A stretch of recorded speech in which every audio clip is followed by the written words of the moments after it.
Yesewo. Mzee Isa Nkondo. Mzee Isa Nkondo is a traditional herbalist that works with Farm Biotrack. And should you have a problem that has really been a problem, Dr. Nkondo has his mumbwa. He can really cure all the uncurable things that those who normally cure cannot cure. He's here in our midst. I want to thank all researchers of the university. So many people are involved in research. The university now has a high research portfolio worth millions of dollars, and a lot of good things have happened at MUST through research. We are all aware there is now an interest to grow the research home in Mbarara, probably build a research house, create an endowment fund to protect what has been brought to the university through research.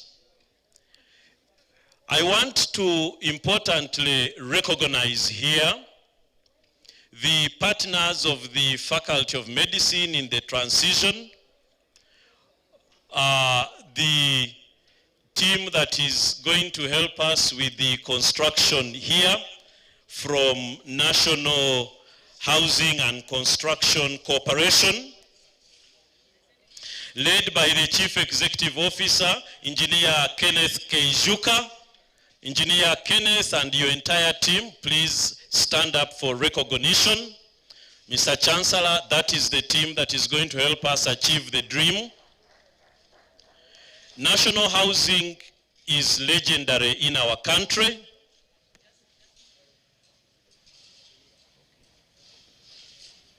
And I have been informed that Honorable Wanzusi Sylvester Wasieba, Chairman Board of Directors of National Housing and Construction, National Housing Uganda, is here as well.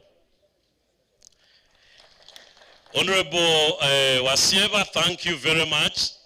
I am sure Professor Penmogi and you have some reminiscence in the halls of Parliament, and we will facilitate you to have a conversation of men that have lived the political life. Thank you, thank you, thank you. Thank you very much. National housing is a grand name. Many years ago, Mbarara did not have a set of blocks of flats in one spot. National housing came to Mbarara, and we now have about 180 units or 160 units of flats. I don't know if they are available for sale and for rent. You will tell us in Mbarara. Thank you so much. And I personally grew up in one of your flats, the Bukoto White flats that were completed in 1973. So I believe that national housing has stood the test of time. Thank you very much. And we are proud that you will be with us on this journey. It is not the first time for national housing to participate at Mbarara. In the earlier years, national housing had a role in refurbishing the beginnings of this university through the Ministry of Housing and Urban Development. We do thank you for the support given to Professor Kayanja in enabling the NASET infrastructure that led to the establishment of the university. It is probably no wonder that the good spirits of old have continued with you to come and start the College of Health Sciences. National housing, you are our people.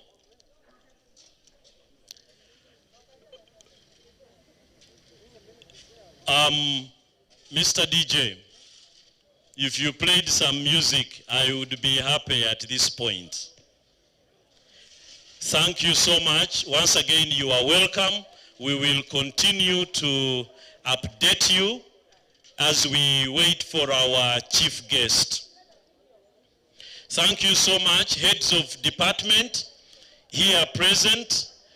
Allow me to ask all heads of department from the university to stand up. The nearest here I see is Dr. Kansime, Internal Medicine. I can see the Associate Professor of Gynecology and Fistula Chief General Surgeon,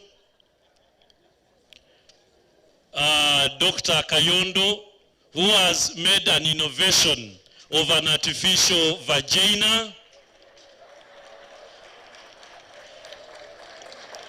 that is helping those who have suffered for a long time to also engage in the business of procreation. Dr. Kayondo, thank you for loving mothers and the gift of your innovation. May it last 100 years and beyond, because it is a very wonderful thing. Other heads of department here, I did see the administrative heads of department. The university internal auditor, Mr. Mutebi, was here. Yes, Mr. Mutebi, please see Mr. Mutebi, the chief internal auditor. I saw the chief human resource officer, my brother and dear friend, Mr. Prinari. Thank you very much. That tie is really sweet. I also have seen our chief at procurement, Agre, Amanyiviona, Agre. Thank you for allowing us to enjoy good facilities at the university.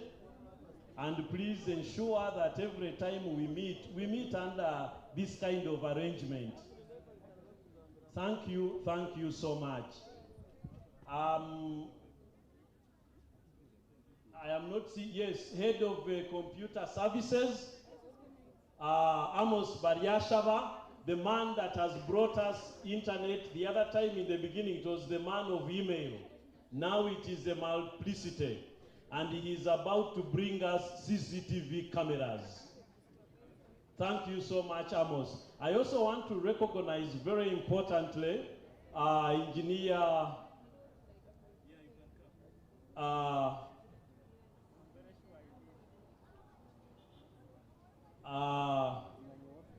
engineer, the name has not gone, but it has refused. Engineer Achilles. Engineer Achilles is the acting university engineer, and he has set up these grounds. Engineer Achilles, nobody in the university has had an activity on these grounds apart from those that have been digging here and planting food for so many years. Many members of staff did not know that you are owners of very good facilities. This is a very beautiful spot, and Faculty of Medicine, thank you for putting it into use after several years. We also know that Reverend Murokore with St. Luke are also establishing a mega chaplaincy here. St. Luke is going to be here, and since there will be medical services here, please do not forget to pray for all the sick people that will be gracing this land, seeking both education and health care. Thank you, thank you. Dr. William Waswa from Faculty of Applied Sciences and Technology, thank you for coming here today. I don't know if there is any other head that I may have missed out. Yes.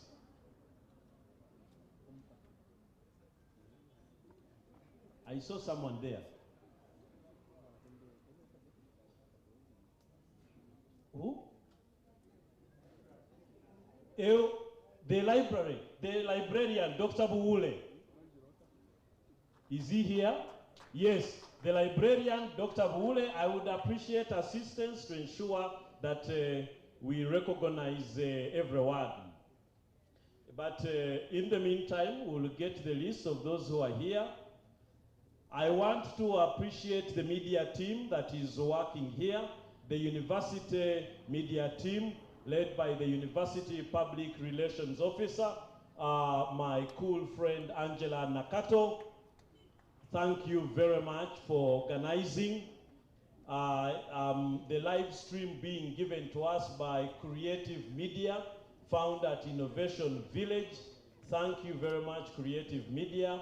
Cool Sounds that is giving us the sound, and all other service providers, the University Inn that is giving us something to quench and strengthen our tummies.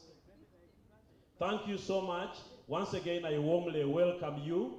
We will have a series of discussions and briefs from the Faculty of Medicine, but I would request the DJ to play some music and videos as we continue to enjoy our stay here.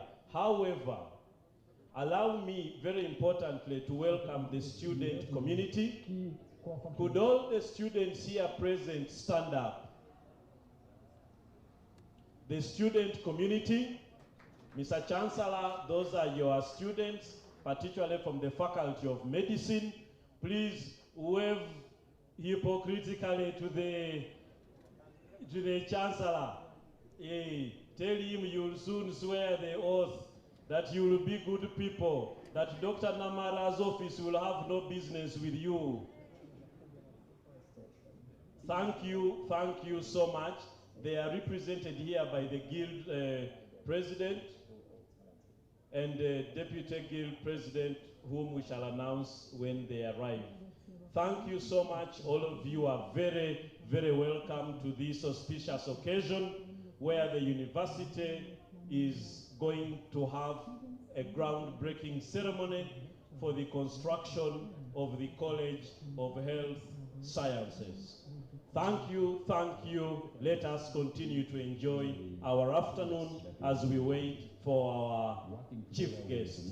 Thank you so much. Selector. Around this, engaging with these communities, with the students, through the Student Training Community Project that Mara University has been doing to deliver its service to the communities.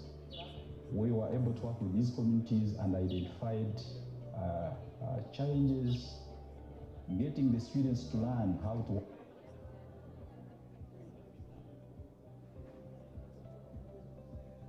Daphne Komisha, a pharmacy fourth-year student here at Bara University of Science and Technology. First of all, it was about the name itself. It's so mind and eye-catching. Science and technology.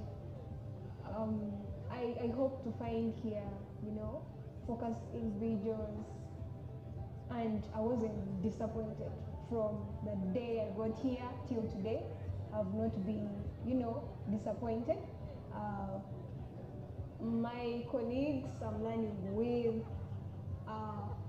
my postmates and, people of my faculty and other faculties are really focused individuals. They are focused and they know what brought them to the university from day one to day last. My name is Alinda Ingrid, a student at Bara University of Science and Technology, doing a course in petroleum engineering and environmental management, and I'm currently in my final year, and I love why I came to MUST. Yeah, MUST is that university whereby you cannot remain the same when you come, because there is a certain quality of students, and being that petroleum engineering was a pioneering course, I'm so glad that I'm among the pioneers of petroleum engineering, and I know that out there jobs are waiting for us because they have laid a good foundation for us as petroleum engineers, and we are so expectant for whatever is outside there. Our lecturers have engaged us in a lot of things, fieldwork studies, and a lot of information has been given to us. I personally, as a petroleum engineer, have gained a lot, and we have laboratories, we have studios, we have gone to field trips which have really engaged us, and we have equipment that you cannot find elsewhere, and we are so honored, we feel blessed that we are in MUST, and you can never find this elsewhere. We are at international level, and we thank you so much, the administration of FAST, the administration of Bara University, we are forever grateful. Okay. My name is Efrat Ashuro. I am a second year clinical pharmacy here at Barara University of Science and Technology. So as a postgraduate student, I have benefited a lot from here, and I'm really enjoying my study time here in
Uganda, Mbara University of Science and Technology, also known as MUST, stands as a beacon of education and healthcare. Its Department of Surgery has joined hands with Duke Global Neurosurgery and Neurology, DGNN, from the United States of America. For the last 10 years, the two have embarked on a transformative journey to change the face of neurosurgery in the region. Join me as we witness lives impacted. While the division started in 2012, Duke joined us in 2017, and they have helped us in all the three major aspects of surgery, namely clinical services, research, and training of students. Under clinical services, we have had several camps, very useful surgical camps with the Duke doctors, and the most important thing for us conducting camps is for knowledge transfer to those who are who remain in Africa, and also to work on many of our patients where we may not have the expertise and the clinical and the equipment to conduct the operations. They have helped us to develop different specialized wards, for example, the high dependence ward. We started this unit in 2023, that was October, when we had a neurosurgery camp with a team from Duke, which was really successful. And we worked around 20 to 25 patients, and which was really a success. And I'm glad that every year we admit around 300 patients, and we have drastically reduced the mortality rate, and we thank God for that. That word is very important to us because it is it's a step down from ICU,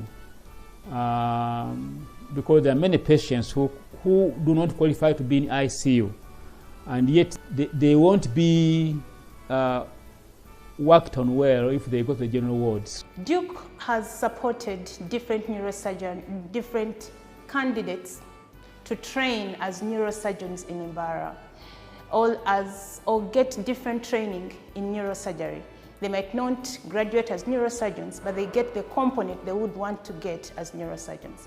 These include the undergraduate students from Mbara University and neighboring universities, the Masters of Medicine students, the fellowship students, Fellowship of Neurosurgery. But also this year, I'm excited to tell you that we are starting the Masters of Medicine Neurosurgery program. The Academic Register of Mbara University has put out the advert already, and we're excited to have our first candidates in August this year.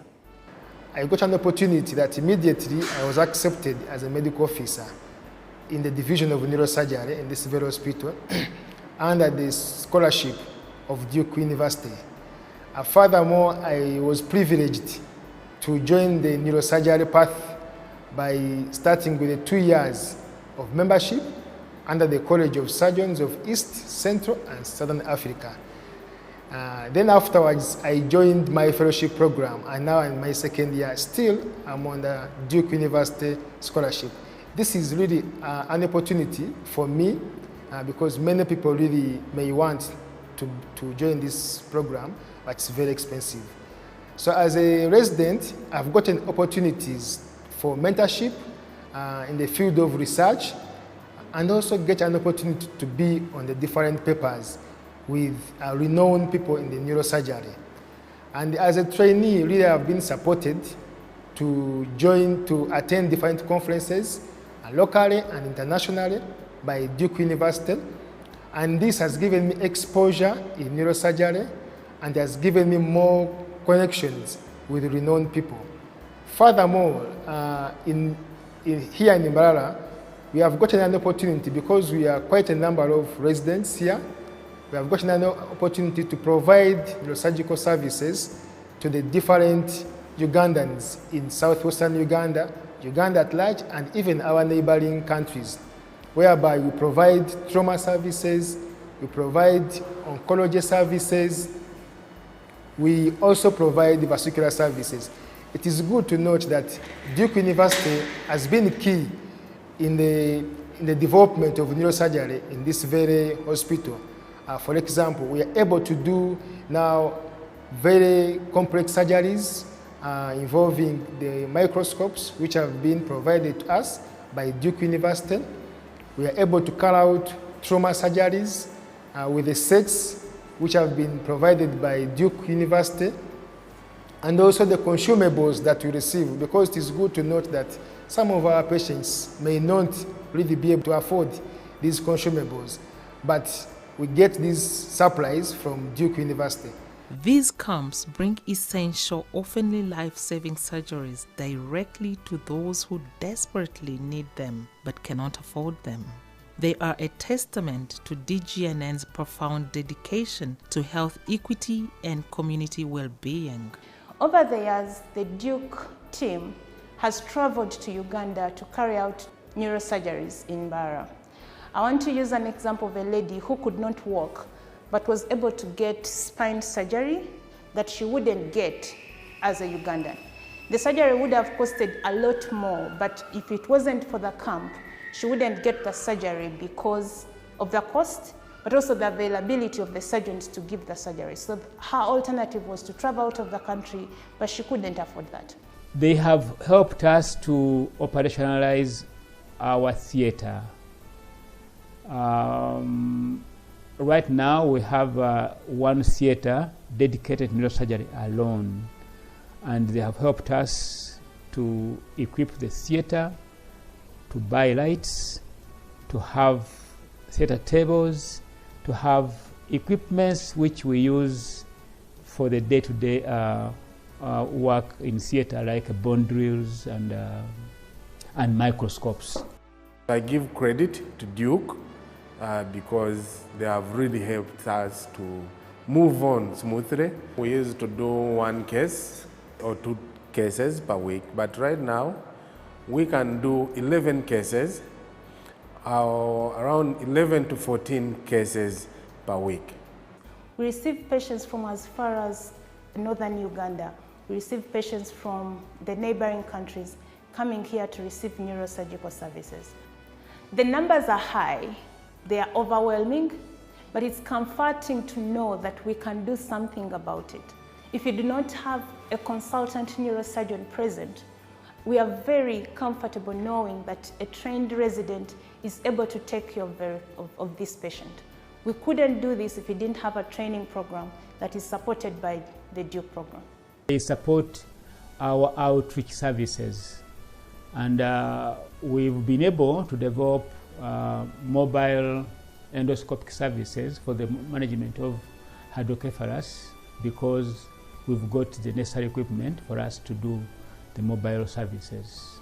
We are happy that we are working on a huge project together of Institute of Neuroscience, for which we are planning to have a building set up in this institution. Once that one is established, then of course both clinical services and training of students will have a major boost in that building. We have won research grants together. The one we are closing, we have already closed actually, the neurotube defect research. It's sponsored by NIH. And we have published a lot of research papers in peer-reviewed journals. The numbers are many. And also the volume of research. The volume of research has actually tremendously improved because of their collaboration. And we do impactful research to the community. Like the neurotube defect research will definitely change. The DGN Mbara program has also created or established the epilepsy clinic, the neurology clinic. Before this started, all epilepsy patients were seen together with other psychiatric patients. And we know this contributes to the stigma that is related to epilepsy. We currently have a fully functional epilepsy clinic where adults are seen, children are seen, and any other neurological patient is reviewed by a consultant neurologist at our hospital. Duke came in the picture and they took some of us, I was among the lucky ones, to go and train as an EEG technician. So we went to Duke University where we trained for 6 months. Then later I was with Dr. Adrian Kayanja, who is a neurologist for adults, and Dr. Kalubi Peter, who is a neurologist for children. So when we came back, we started a specialized service for patients who have epilepsy and those suspected to be having epilepsy. So we started this clinic officially in 2019. Duke has been of so good service to us. One, they have trained us as specialists. Two, they have been supporting the clinic so much by providing payments for the staffs who work in the clinic. They have employed us a nurse, we have the data clerk, even the neurologists have been paid by the Duke University. All the staffs in this clinic are being supported by Duke University. Also, they provide us with some medications for patients, those that the government is not supplying for now. As we engage the government, if it comes in, well and good, but for now, since 2019, Duke has been supporting us with the medications. They also support us in the sensitization of these patients and the masses out there. We've been in the communities, we've gone to Rubindi, we've been to Mshanga to give support and sensitize the patients. Personally, I've been on radios and TVs sensitizing the masses about epilepsy, and also to some of the churches. We've gotten that opportunity and we've talked about epilepsy, all courtesy of Duke support. Thank you so much. We really appreciate the support Duke is providing on this service. The number of patients is increasing. We started with at the start we would see like 50 patients in a month, but now we are reaching 200 in a month. We are really, really grateful. Thank you so much. Long live Duke. Thank you very much. Thank you so much. May God really bless you. Thank you so much, Professor Hagland. Thank you so much, Beth. And thank you so much to everyone in the Duke program for all the support and efforts you're putting together to see that the lives of fellow Ugandans have been saved and have been improved through the work of your hands. May God bless you, and thank you so much. We have moved from 4 neurosurgeons in 2012 to now 22 neurosurgeons in this short time because of their support in training neurosurgeons both locally here and abroad. I would like to thank them also for the clinical services. They have changed the face of neurosurgical services to our patients in this country. And because we have moved to one center, Mulago Hospital, and now several centers, 2 public hospitals and 1 private hospital. And the volume has changed, the depth of operations has also changed because of that training and because of the equipment they have given us. So to me, Professor Mitchell Hagaland and Professor Benjamin Waff are heroes to this country as far as neurosurgical services are concerned. I thank you. I thank you very much. We at Mbara University of Science and Technology are deeply grateful for DGNN's unwavering support. Their partnership is not just about funding, it's about building capacity, saving lives, and fostering a healthier, more hopeful future for countless individuals in our community. Together, we are making neurosurgery accessible and sustainable, ensuring that no one is left behind. Succeed, we must, for God and my country.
Komsha, a pharmacy fourth-year student here at Mbara University of Science and Technology.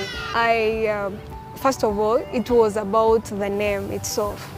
It's so mind and eye-catching, science and technology.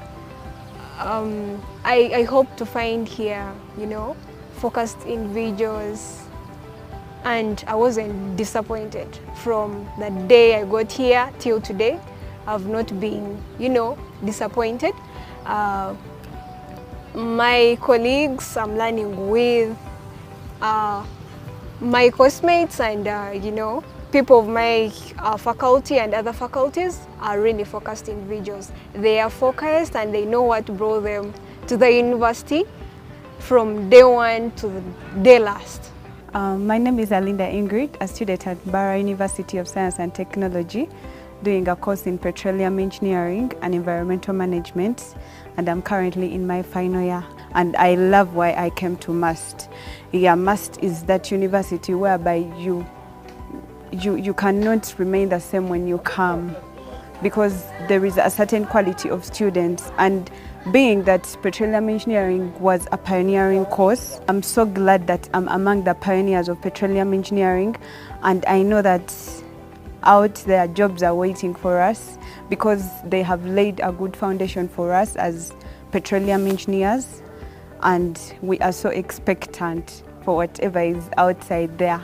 Our lecturers have engaged us in a lot of things, fieldwork studies, and a lot of information has been given to us. I personally, as a petroleum engineer, have gained a lot, and we have laboratories, we have studios, we have gone to field trips which have really engaged us, and we have equipment that you cannot find elsewhere, and we are so honored.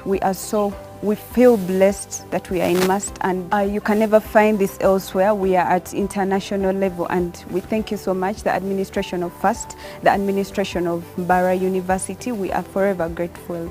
Okay, my name is Efrata Shuro. I am a second-year clinical pharmacy here at Mbarara University of Science and Technology. So as a postgraduate student, I have benefited a lot from here, and I'm really enjoying my study time here in MUST. So before joining this clinical pharmacy program, I was a pharmacist, but I always had this interest to be a clinical pharmacist or to engage more in patient care. So while I was looking for institutions which I can pursue my dream, I found this MUST. So that's how I joined the clinical pharmacy course. So I found it like as I was expecting it. It's more, pharmacy previously is known for products centered, but now it's more patient care. So we do more of things on patient related, specifically pharmaceutical care. When I say pharmaceutical care, it's a very broad term. These days we work with other team in the hospital. In the patient care, the outcome is for increment of the patient care, the quality of patient care. So we collaborate with different healthcare professionals, with the nurses, with the physician, with the seniors, with the physiotherapy team. We work with them together for the best outcome of patients. So I hope, or I believe, our presence, clinical pharmacy in the hospital, has a great impact in the patient care, especially during this COVID area. Why I chose Bara University of Science and Technology to do IT, because like the world is going digital, and I know that if at all I come to MUST, I will be able to become the person I want in future, like to do software development and even do some maintenance with the computers. All in all, I have been privileged to attend MUST, which is the best university, and I encourage everyone out there to come and join Bara University of Science and Technology to be able to attain the professionalism that they want to. In the heart of southwestern Uganda, Bara University of Science and Technology, also known as MUST, stands as a beacon of education and healthcare. Its Department of Surgery has joined hands with Duke Global Neurosurgery and Neurology, DGNN, from the United States of America. For the last 10 years, the two have embarked on a transformative journey to change the face of neurosurgery in the region. Join me as we witness lives impacted. While the division started in 2012, Duke joined us in 2017, and they have helped us in all the three major aspects of surgery, namely clinical services, research, and training of students. Under clinical services, we have had several camps, very useful critical surgical camps with the Duke doctors, and the most important thing for us conducting camps is for knowledge transfer to those who are who remain in Africa, and also to work on many of our patients where we may not have the expertise and the clinical and the equipment to conduct the operations. They have helped us to develop different specialized wards, for example, the high dependence ward. We started this unit in 2023, that was October, when we had a neurosurgery camp with a team from Duke, which was really successful. And we worked around 20 to 25 patients, and which was really a success. And I'm glad that every year we admit around 300 patients, and we have drastically reduced the mortality rate, and we thank God for that. That word is very important to us because it's a step down from ICU, because there are many patients who do not qualify to be in ICU, and yet they won't be worked on well if they go to the general wards. Duke has supported different neurosurgeons, different candidates to train as neurosurgeons in Imbara, or get different training in neurosurgery. They might not graduate as neurosurgeons, but they get the component they would want to get as neurosurgeons.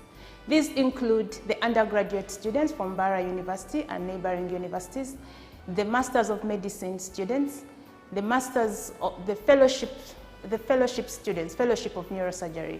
But also this year, I'm excited to tell you that we are starting the Masters of Medicine Neurosurgery program.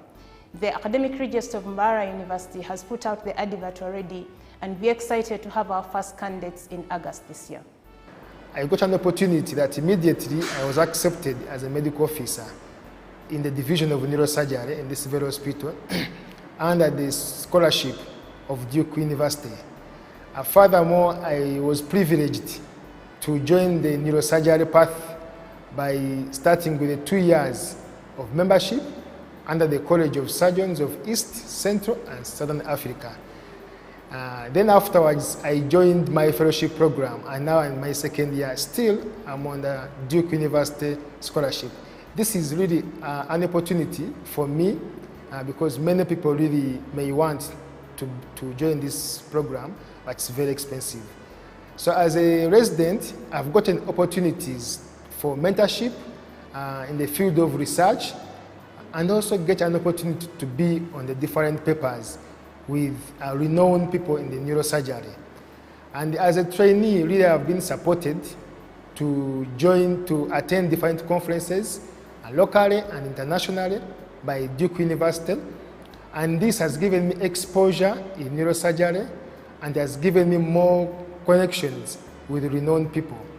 Furthermore, here in Mbarara, we have gotten an opportunity because we are quite a number of residents here. We have gotten an opportunity to provide neurosurgical services to the different Ugandans in southwestern Uganda, Uganda at large, and even our neighboring countries, whereby we provide trauma services, we provide oncology services, we also provide vascular services. It is good to note that Duke University has been key in the development of neurosurgery in this very hospital. For example, we are able to do now very complex surgeries involving the microscopes which have been provided to us by Duke University. We are able to carry out trauma surgeries with the sets which have been provided by Duke University, and also the consumables that we receive, because it is good to note that some of our patients may not really be able to afford these consumables, but we get these supplies from Duke University. These camps bring essential, often life-saving surgeries directly to those who desperately need them but cannot afford them. They are a testament to DGNN's profound dedication to health equity and community well-being. Over the years, the Duke team has traveled to Uganda to carry out neurosurgeries in Bara. I want to use an example of a lady who could not walk but was able to get spine surgery that she wouldn't get as a Ugandan. The surgery would have costed a lot more, but if it wasn't for the camp, she wouldn't get the surgery because of the cost, but also the availability of the surgeons to give the surgery. So her alternative was to travel out of the country, but she couldn't afford that. They have helped us to operationalize our theater. Right now we have one theater dedicated to neurosurgery alone. and they have helped us to equip the theater, to buy lights, to have theater tables, to have equipments which we use for the day-to-day work in theater, like bone drills and microscopes. I give credit to Duke because they have really helped us to move on smoothly. We used to do 1 case or 2 cases per week, but right now we can do 11 cases, around 11 to 14 cases per week. We receive patients from as far as northern Uganda. We receive patients from the neighboring countries coming here to receive neurosurgical services. The numbers are high, they are overwhelming, but it's comforting to know that we can do something about it. If you do not have a consultant neurosurgeon present, we are very comfortable knowing that a trained resident is able to take care of this patient. We couldn't do this if we didn't have a training program that is supported by the Duke program.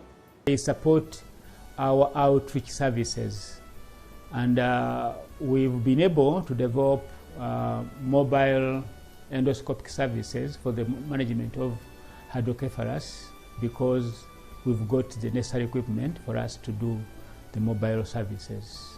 We are happy that we are working on a huge project together of Institute of Neuroscience, for which we are planning to have a building set up in this institution. Once that one is established, then of course both clinical services and training of students will have a major boost in that building. We have won research grants together. The one we are closing, we have already closed actually, the neurotube defect research. It's sponsored by NIH. And we have published a lot of research papers in peer-reviewed journals. The numbers are many. And also the volume of research. The volume of research has actually tremendously improved because of their collaboration. And we do impactful research to the community.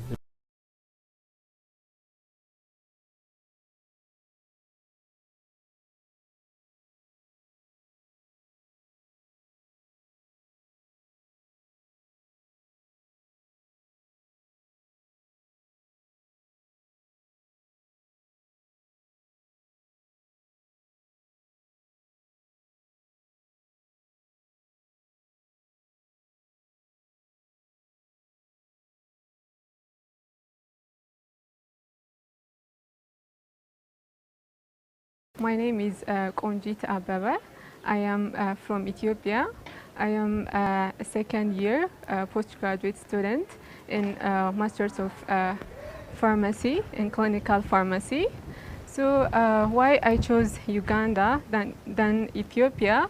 Honestly speaking, I didn't know anything about Mbara University of Science and Technology at first, but in the place, in the university I used to work, I had a colleague who was doing his PhD from Mbara University of Science and Technology, and he was the one who told me about the Mbara University of Science and Technology and the clinical pharmacy practice offered here, that how the course is provided by the best lecturers.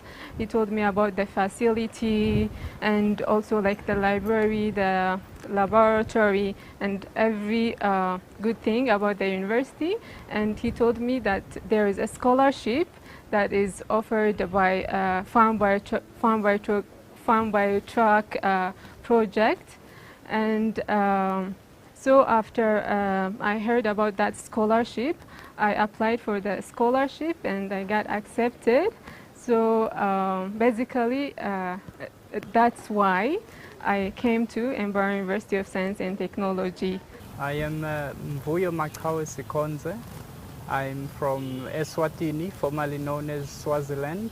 So one of the inspirations I got for coming to MUST was through working with Ugandan specialist surgeons in Eswatini, who were actually there for some time, and I was inspired by the way they worked while I was attached with them at Mbabane Government Hospital. And it was a great experience, and seeing the way they worked inspired me to also decide to come to MUST to pursue my dream of being a surgeon. My name is Mastura Bobakar. I'm a Tanzanian doing masters in dermatology. I got to know this university from a friend who I admired their hands-on skills, which was so good, and she had a lot of information. So I asked her where she did that, and she mentioned the university. And when I got here, I appreciated the knowledge they have, the skill they give us, the friendly way of teaching, and they have given us so much information on time and helped us in so many skills that we have. So I'm sure now if I go out there, I will be a good representative of Mbarara University, and I'll have too much of the skills and knowledge. I was offered a 24-month scholarship, but thank God after I came here, like I loved almost everything about the university, like the lecturers, like they are the best, and then the facility, the people, the food, the environment, everything was very nice, and every people around me was very good to me. So yeah, I loved it. University, it's Moi University and Mbarara University of Science and Technology. So as an aspiring student of a master's program, you do a lot of searching, you check around, you check the curriculums, you compare so many things, and it so happened that Mbarara University of Science and Technology turned out to be my best option. Why Mbarara University? One, I have a very good history with Uganda. My first encounter with Uganda is as a young boy when I was doing my A-level. I excelled well, admitted to Makerere University for my bachelor's, and trust me, the way I was received in Uganda made me fall in love with Uganda. Moving around Uganda itself made me fall in love more with the beauty of this part of Africa. So having that background in mind and connecting to the search for the program or the best institution for the program, I made a visit to Mbarara University of Science and Technology. And the first person to encounter in the program was the course coordinator, Professor Robert Tamukong, who quite impressed me.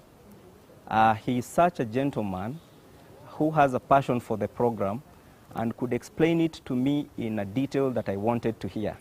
And that really made me feel that this was the best place with the best facilities, with the best facilitators, and the best environment for me to do my master's program, compared to the other two institutions I've talked about.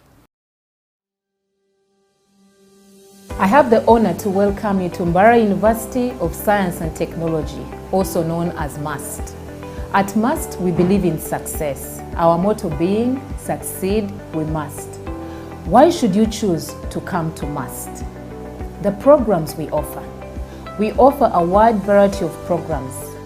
Health science programs, their transcripts and certificates. So we do guarantee that when a student chooses MUST, they will walk away with their academic documents. And finally, why should you choose MUST? We offer an intellectually stimulating learning environment at an affordable cost. Should you choose MUST as your university, we guarantee you success. Succeed, we must. You're welcome. We agree to talk about our mistakes, and all the mistakes are chances to learn. In learning, we will teach, and in teaching, we will learn. Sim for Life project based at Mbarara University of Science and Technology, also known as MUST, acknowledged that skills and knowledge decline after a short period of training. Hence, they designed the peer-to-peer methodology where health workers can practice and learn from each other at their health facilities.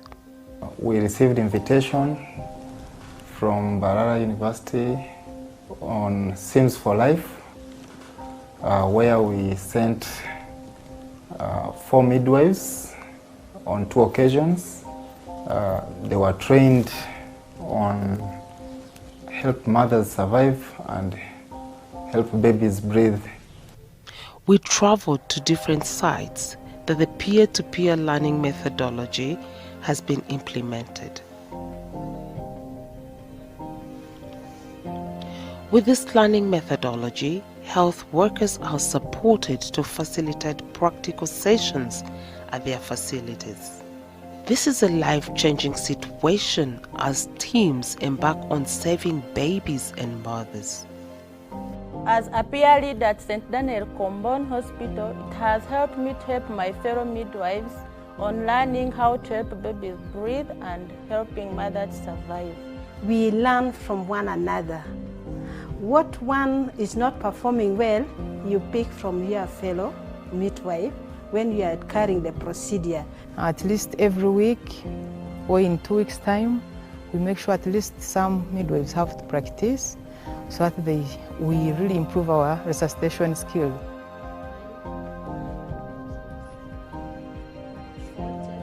Due to peer-to-peer learning, even those midwives who are not trained and even with the doctors were able to learn through the peer-to-peer learning, and we have improved on management of our babies.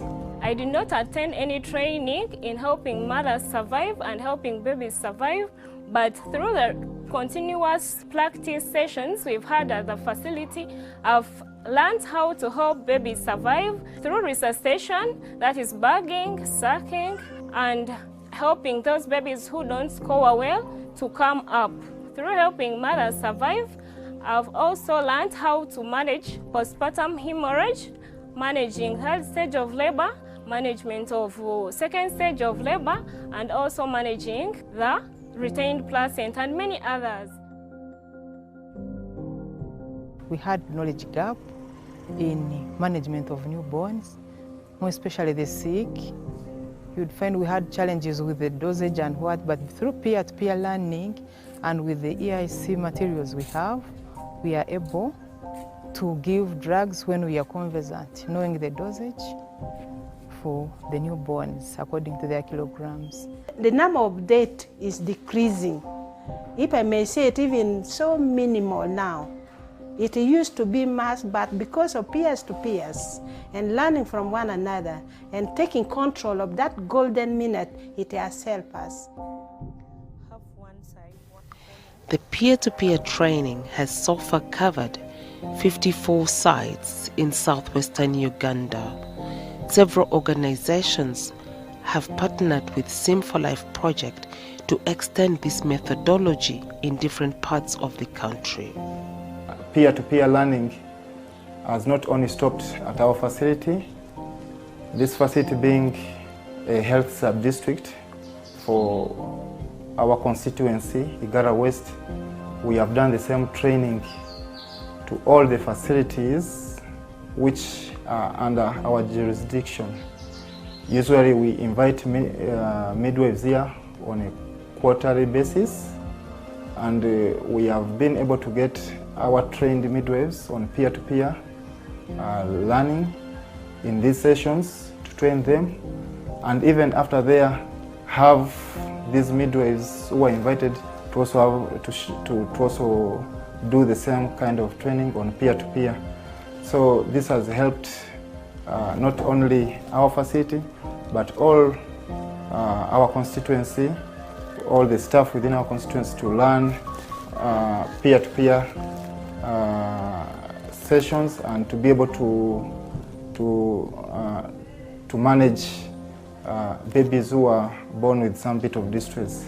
In our reports, babies who score lower have improved greatly within a few minutes.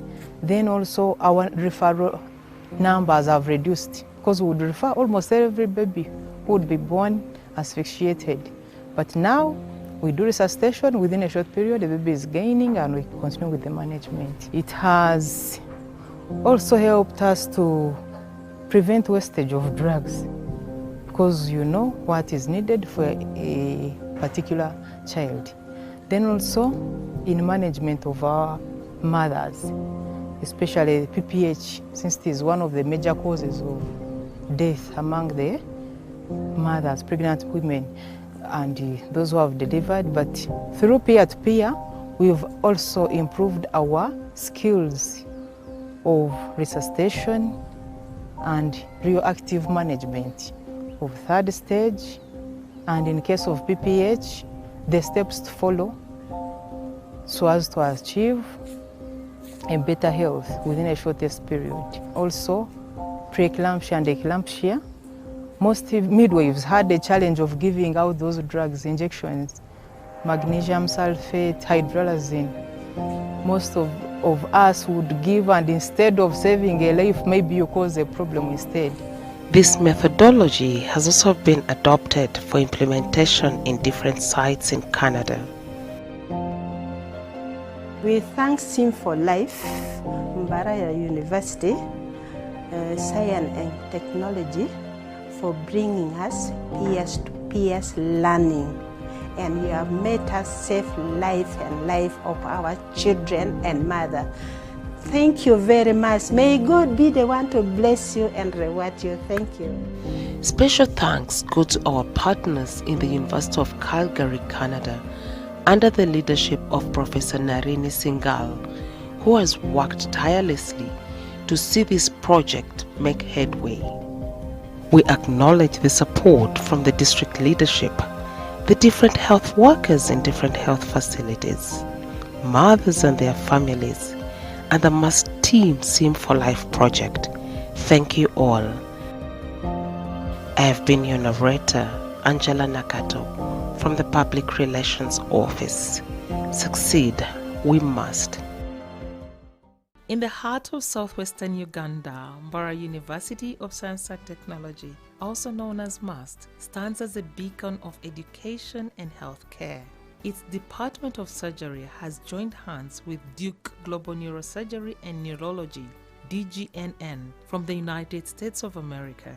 For the last 10 years, the two have embarked on a transformative journey to change the face of neurosurgery in the region. Join me as we witness lives impacted. While the division started in 2012, Duke joined us in 2017, and they have helped us in all the three major aspects of surgery, namely clinical services, research, and training of students. Under clinical services, we have had several camps, very useful critical surgical camps with the Duke doctors, and the most important thing for us conducting camps is for knowledge transfer to those who are who remain in Africa, and also to work on many of our patients where we may not have the expertise and the clinical and the equipment to conduct the operations. They have helped us to develop different specialized wards, for example, the high dependence ward. We started this unit in 2023, that was October, when we had a neurosurgery camp with a team from Duke, which was really successful. And we worked around 20 to 25 patients, and which was really a success. And I'm glad that every year we admit around 300 patients, and we have drastically reduced the mortality rate, and we thank God for that. 37 is here to speak to us. Oye, number 37. Oye, number 37.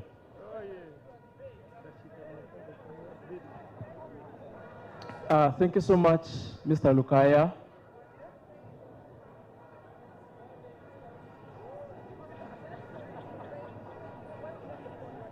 Oh, okay. Thank you so much, Mr. Lukaya. A good afternoon to all of us.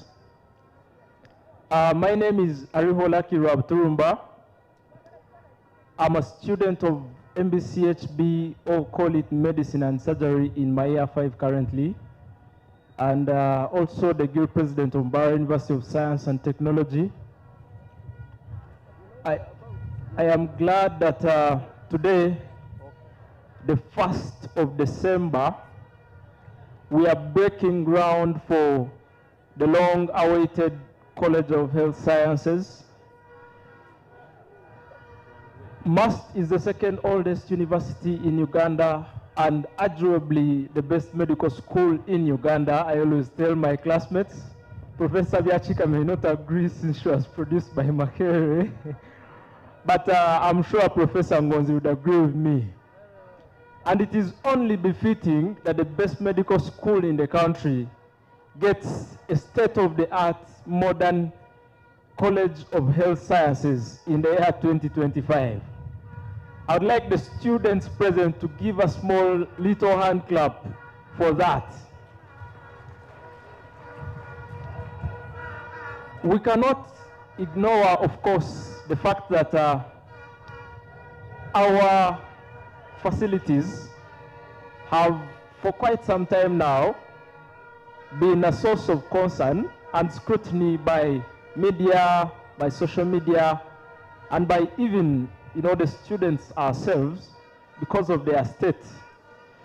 And you can say that the investment by the government of Uganda in a state-of-the-art modern College of Health Sciences in MUST is a timely intervention.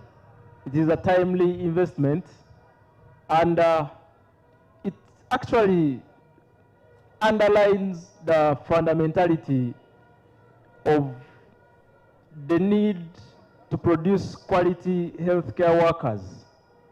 And I believe personally that this investment will only be a driver for the university to even increase on the number of courses offered by the faculty. Because the other day I was talking to Professor Ngonzi about a certain course, and he was telling me we would need a good number of billions to set up that course.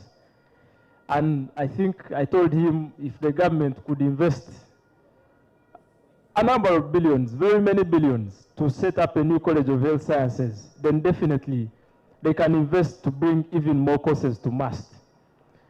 For me, I think this is just the beginning of a journey of revamping the College of Health Sciences, or the Faculty of Medicine, but I know we are getting there. Some people are too shy to call it early enough. But I think it's only the beginning of a journey to revamp the college, the faculty, and the university at large. I believe this is only a sign that in very few years to come, we shall see even more and more large investments into the infrastructure of MUST, and not only the College of Health Sciences, not only the Faculty of Medicine, but all the other faculties. Actually, when I first joined the university, it was baffling to me to see a few small developments still being packed into the lower faculty. One building which beat my understanding was the UCOB's building. In my head, I was like, the university has an expansive piece of land across the road. Why are we expanding in a small space?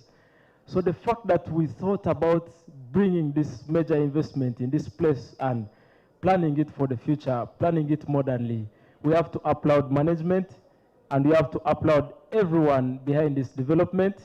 Thank you so much for the work done. Thank you so much to our teachers who have, worked in the smaller rooms, smaller offices, we are getting this. Everyone deserves this. It was long awaited. It was very much coming. And we appreciate the government of Uganda for this investment over the course of 3 years, I believe. And I was telling the young ones in medicine that before they leave, they may actually get to utilize this infrastructure that is being launched today. Thank you so much for listening. I remain Ariholaki Rabturumba. I forgot to mention in the presence of the VC, hopefully I also get to utilize this building in one way or another. Maybe you could talk to the HR department to, keep a slot for a junior lecturer come next year. My academics are not very bad, Professor. Yes, one of the departments could use a junior lecturer. Thank you so much. I wish you a blessed event. Can't wait to hear from all the rest of the speakers. Thank you so much, Mr. Lukai. Thank you very much, number 37. Thank you, thank you. You even have a 7. You even have a 3. So you are appropriate. Guild President, number 37. Dr. Professor Joseph Ngonzi, please come and lead us through to understand the transformation from faculty to college. What is there in all this? And I will also ask you to invite National Housing to be able to also feed us on the truth of the brick, sand, and stones that, and water that will change the face of these grounds. Professor Ngonzi. Thank you very much. Bwana Dennis Lukaya, our Chancellor, the Chair, University Council, our Vice Chancellor, Professor Pauline, with your top management, and also Senate members. Thank you. Okay. Ladies and gentlemen, we'll have a team that should be notified by now. When His Excellency gets closer, the welcome team. We will have the Chancellor, Professor Nyekopen Mogi. We will have the Chairman of Council, Dr. Warren Namara. We'll have the Deputy Chair of Council, Sarah Mwaka. We'll have the Vice Chancellor, Professor Pauline Chibuika. We will have the Dean, Faculty of Medicine, Professor Joseph Ngonzi. We will also have the Guild President and his Deputy. And Deputy Vice Chancellor, Professor Nixon Kamukama. Please be ready anytime when His Excellency is coming in. The protocol will show us where to stand. Dr. Ngonzi. Thank you. I've been asked to say a few things regarding the transition process. And I just want to mention that today's groundbreaking ceremony is more than just the start of a construction project. It's a very bold statement about the commitment of healthcare training in the region. And so, thank you for coming. Let me hand over to Dennis in a few seconds. And so the transition to the College of Health Sciences has been a dream. The Faculty of Medicine has 25 departments, and most of these departments have unique qualities. And so coming up with the College of Health Sciences whose groundbreaking is happening today is a dream come true.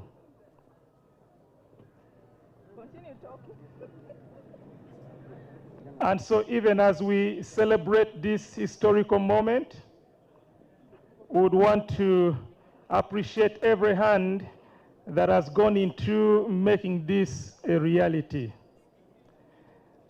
And for all that have been able to put in time and effort, we'll forever be grateful.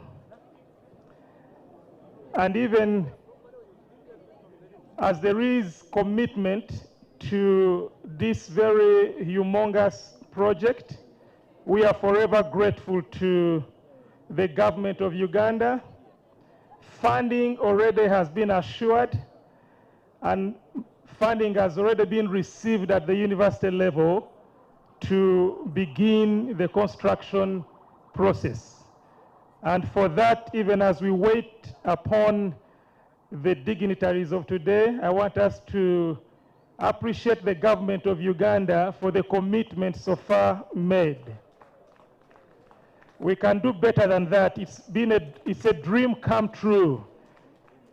You're welcome, Right Honorable Thomas Tayewa. We are delighted to receive you in this space which is going to house the best health professionals training in the region. So the College of Health Sciences is going to constitute 6 schools, and each of these schools has got their unique processes of training. We are going to be having the School of Medical Lab Science, the School of Public Health, the School of Nursing, the School of Medicine and Dentistry. We'll also have the School of Biomedical Sciences. In terms of leadership, the college will be headed by a principal who will be assisted by the deputy principal. Now, each of the schools will have a dean and a deputy dean, and of course, heads of departments. And these departments are already defined according to the document which has already been presented to the Senate. It's being refined. Our hope and prayer is that in the next couple of weeks, the college status document will be approved at the highest level of the university. We are still grateful to the University Council and top management for allowing us embark on this process of transitioning to the College of Health Sciences. Now, the Faculty of Medicine, much as it started the university as the pioneer faculty, it has grown into 6 undergraduate programs and 31 postgraduate programs. And that's a huge growth. The departments, like I said, have been defined, and space has been provided in the designs developed by National Housing. We have held so many meetings. We have engaged the different stakeholders within and outside the university in regard to the amount of space that will be required for each of the schools.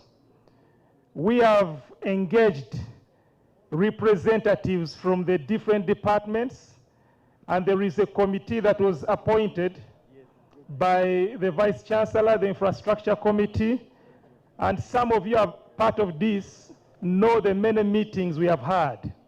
And the designs which a member of National Housing is going to give us a summary about have largely come from most of us.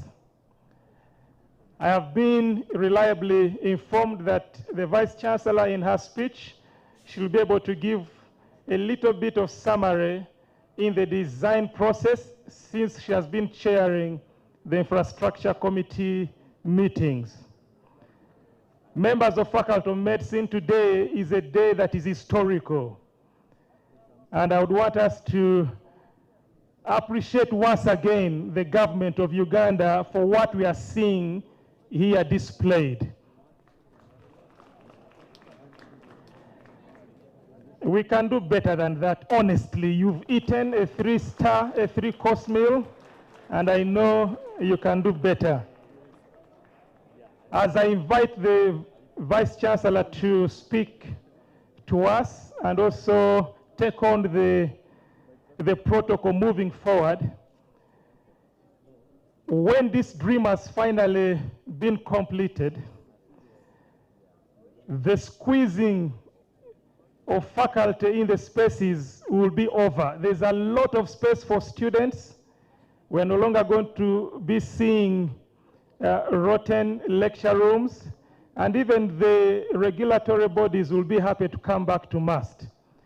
At this point, let me ask the Vice Chancellor to come and speak a few words. Please welcome Professor Pauline.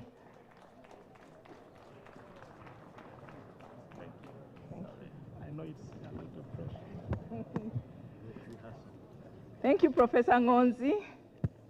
Good afternoon, everyone. Honorable Deputy Speaker of Parliament, Honorable Thomas Tayewa, we are so excited to see you here.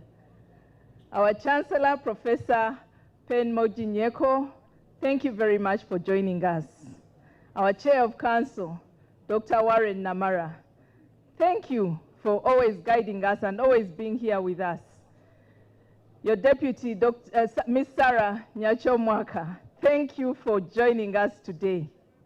I want to welcome you all to this historic milestone in the life of Mbarara University of Science and Technology.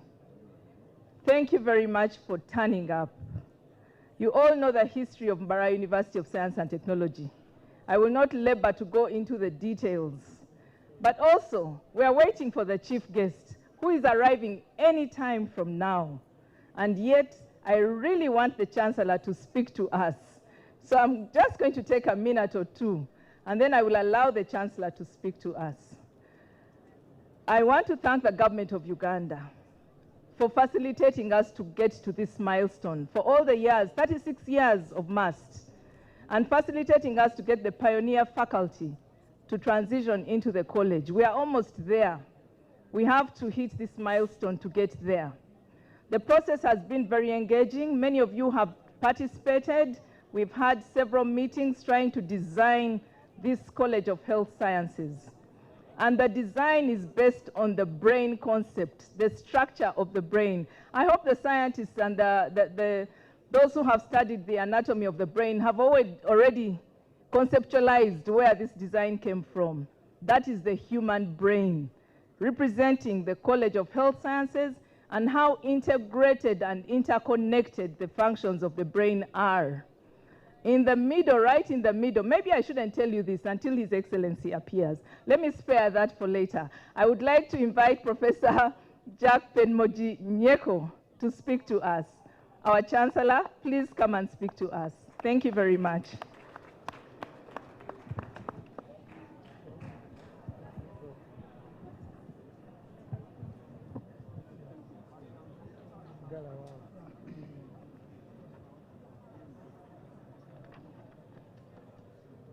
The Deputy Speaker of Parliament, all the invited guests, ladies and gentlemen, we are all excited.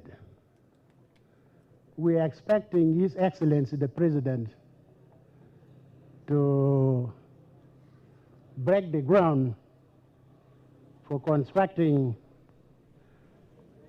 the College of Health Sciences and Mbarara University of Science and Technology.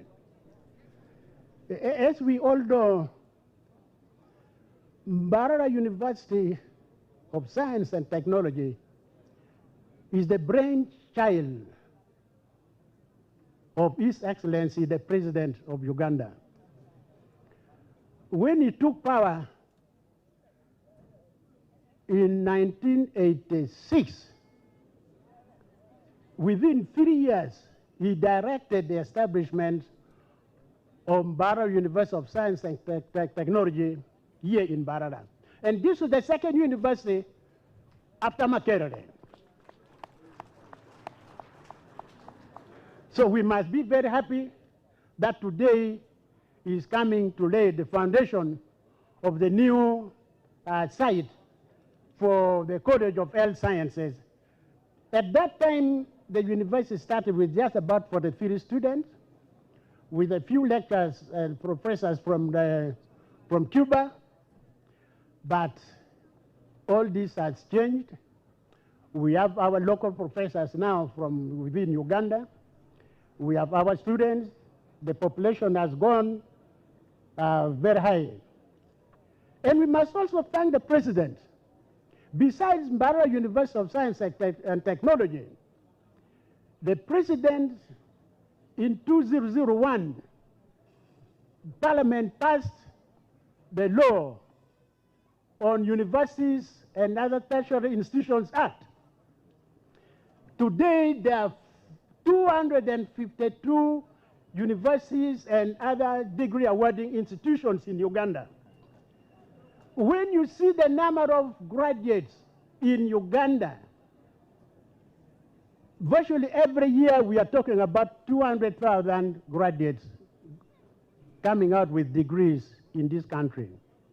So the job problem which we have is also related to the policy of government which open up higher education in respect to private institutions also coming in. There are 10 public universities in this country, and many of them are scattered in the different parts of this country. So here we have to thank his presidency for making education accessible to the young people in the countryside of this country. Mr. Speaker, sir, I welcome you to this function. Thank you. Yeah. This is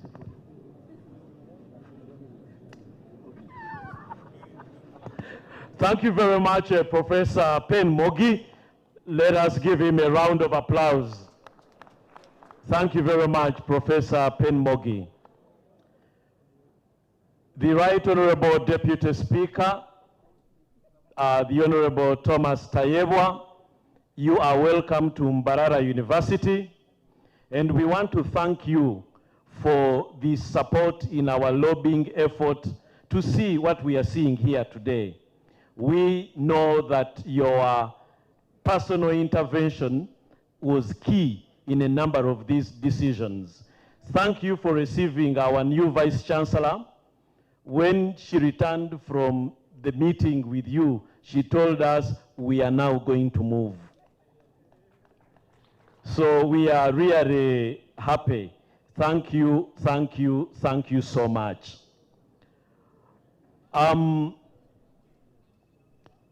I had my friend, the Dean of Medicine, but he left me alone when the Chancellor came.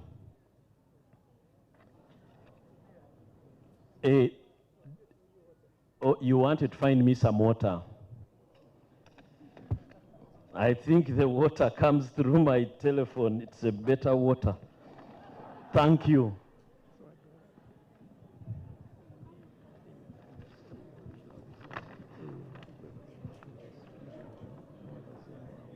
Okay.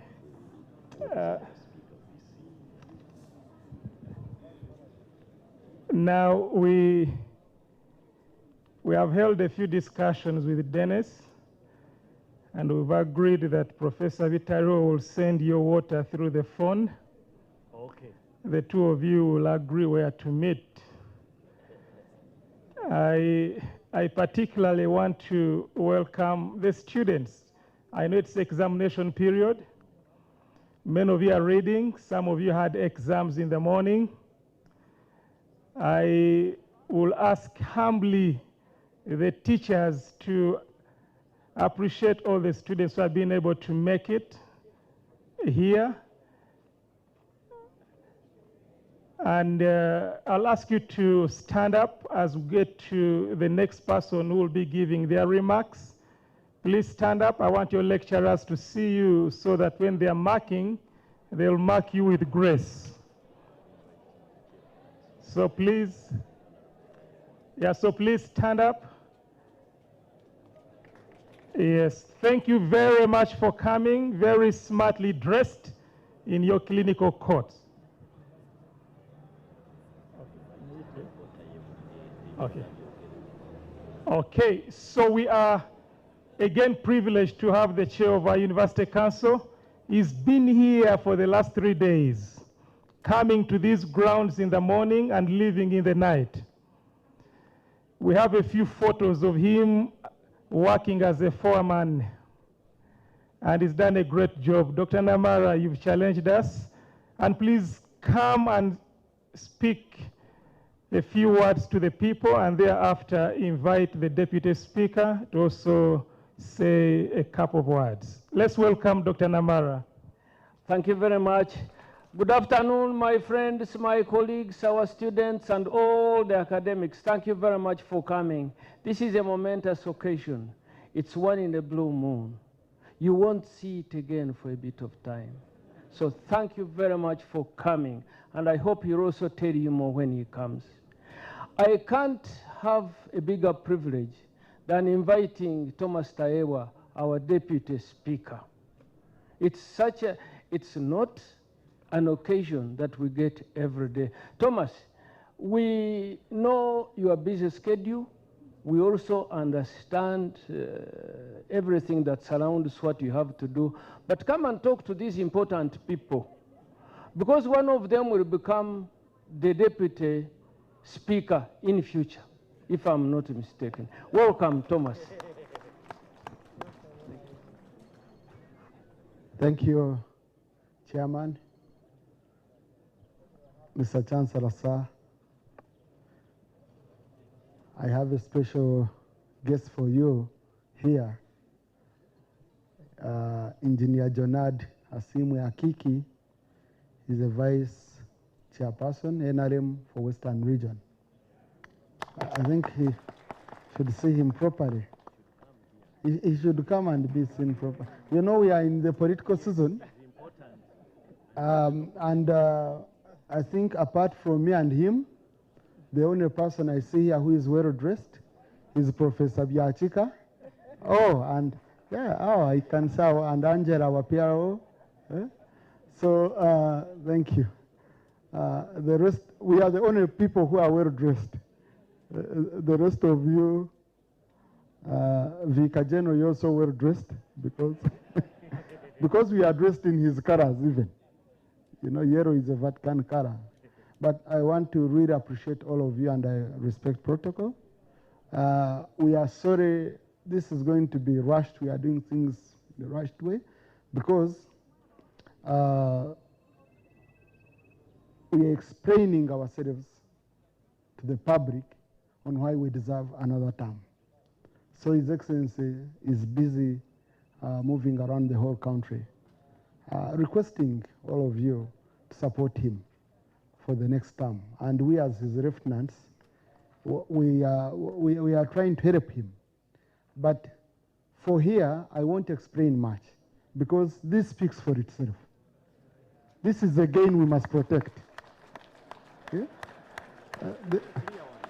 This is a clear gain. Yeah. Wanotutira home ahantwitira home untan. Ejini gain in kurum and kurum. And I really want to appreciate the Vice Chancellor and her team, Professor Ben Mogi, my senior, who I look up to very much.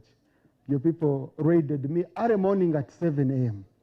You know, we were here, I was with the president on parish model. And then early morning at 7 a.m., Dr. Namara, your people insisted on meeting me.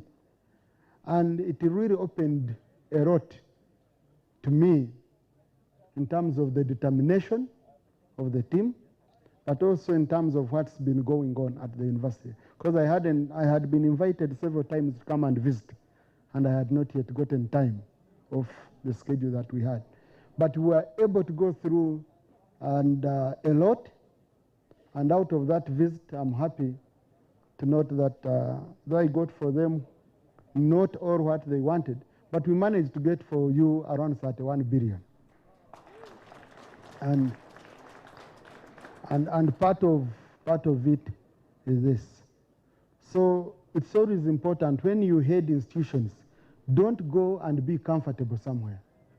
Look for the critical players in government and explain. Because we have, you know, when we are doing our budget, for example, we have over 200 trillion of unfunded priorities. 200 trillion of unfunded priorities. So when I'm looking at 200 trillion out of a budget of 72 trillion, and out of that, domestic revenue is only 38 trillion. Okay? With a tax to GDP ratio of only 14%, then you have to justify. But from Barra University, it has not been difficult. And I want to thank you. Also to appreciate you for listening to the President's message of looking and teaching courses that are life-changing and would contribute a lot to the transformation of this country. Please, I was at the University Council of Makerere for 12 years as a member. And I saw the challenges when we had the issue of wet versus dry faculties. I think Professor Penmoga, at that time you were still there. Yes, wet versus dry faculties, where faculties were competing to churn out courses. Professor Biachika was also there, but you know the science side was always wet. Was always wet because of the projects, but dry in terms of school fees. And then that's when we got a mushrooming number of courses, you know. We had to discuss with the president and we sat down and took a bold step. I think Makerere closed down around 70 courses. Because before you introduce a new course, can you reevaluate and see if it can enrich an existing course? Do you have the human resource? Do you have the infrastructure? Are your lecturers or your staff engaging into research? Are we helping on staff development? Because you as institutions that are funded by the public, we expect you to train more and more PhDs, more and more. You churn out more, so that we can even support private universities. The private universities don't have the capacity to churn out PhDs, especially in STEM courses. So we expect you to not only develop for your universities, but also for the private universities that are playing a very, very critical role. So I want to thank you for remaining true to the cause. I know we now need to invest more in the hospital. I visited the hospital, I've seen the challenges. Luckily enough, starting next financial, we expect to generate in more of our oil revenues, around $2 to $2.5 billion coming in. Then we have this problem of elections, finding that elections take $1 trillion, yet we need buildings like this, you know. I don't know, really. You run around and you spend $1 trillion. But you need hospitals, you need what? And then you say, why is Dubai developing? Dubai has never been in this thing of yours where you force us to do things which are even wrong because of votes. They are saying, if you don't do this, we deny you votes. And yet we need the votes also to be able to come before you and lead the country. So that balancing act is very critical. But the president has already directed us as parliament that we have to look at very critical areas that are going to serve the nation. On top of focusing on the 4 areas that we put in our strategy for the tenfold growth of our economy from $65 billion to $500 billion by 2040, where we are going to focus on agro-industrialization, on tourism, on mineral development, and on science, innovation, and technology. We are also going to be focusing on critical areas of service. These include health, include education. Those are going to be very, very critical areas that we are going to give much more money. I wish you all the best. And above all, I want to thank you for trusting government institutions to construct this important structure. I've seen my brother, Engineer Kaijuka here. I'm sure on the design, he can never get it wrong. He's always right with his team. We have supported them strongly. Then in NEC, I don't know if Engineer Brian is here and his team, but the team from NEC, I'm very sure they are going to do a very important job. And I urge government institutions to support these institutions much more. That's how we shall build their capacity. Otherwise, I request you on 15th of July, of January, please, come we protect this game. Come, I request you. Yeah. Omanyimu abasomanyo munorugezigezi something. Mwabashomire ni mubuza byinji teroza. Yeah, but at least there is a gain you can protect here. I thank you. But Chairman, if you could allow me, you know, this gentleman was the best student at O level and A level in the country, and one of the great engineers, Akiki. Akiki ija kunu. Not kamukoma. Yes. Akijoku yagira ngu ngumwebare kunkoma nambya ntogurato ntukomese birere. Kuyobwe yanga kukigamba.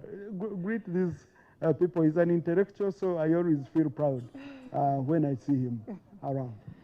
Okay, thank you, our dear Honorable Deputy Speaker. I'm Engineer Jonada Simwe. Yeah, the only pledge I can make is, I know you have a big shortfall. We are going to get you money to complete this building. I think that's very important. Because for us, as long as we are in with the Musei, at Parliament, we've agreed this is extremely critical. So I know Musei is going to instruct us to ensure the money we get it, and as Parliament, we shall ensure. I want to give that commitment on behalf of the Speaker and colleagues. So the university is done. Okay, I'm Engineer Jonada Simwe, and I want to thank you for organizing such a wonderful function. Musei is about to reach in like 4 minutes to 5.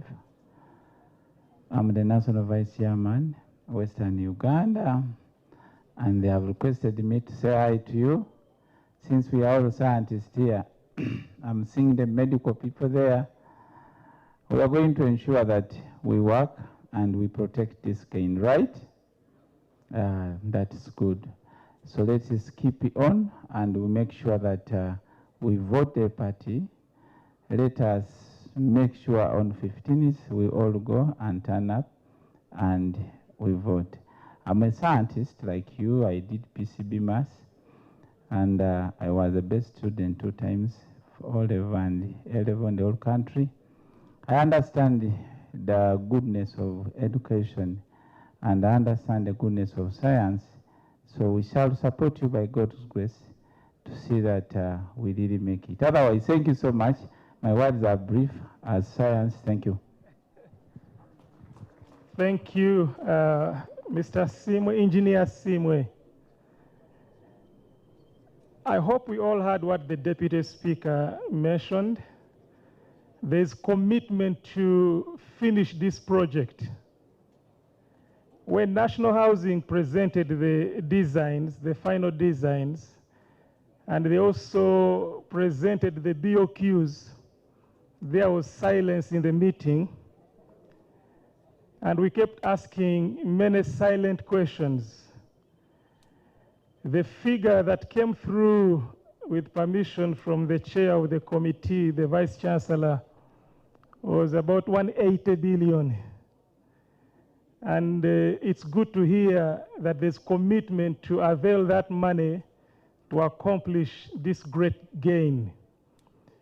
Members of MUST, I want us once again to appreciate the government for the commitment already made in this space.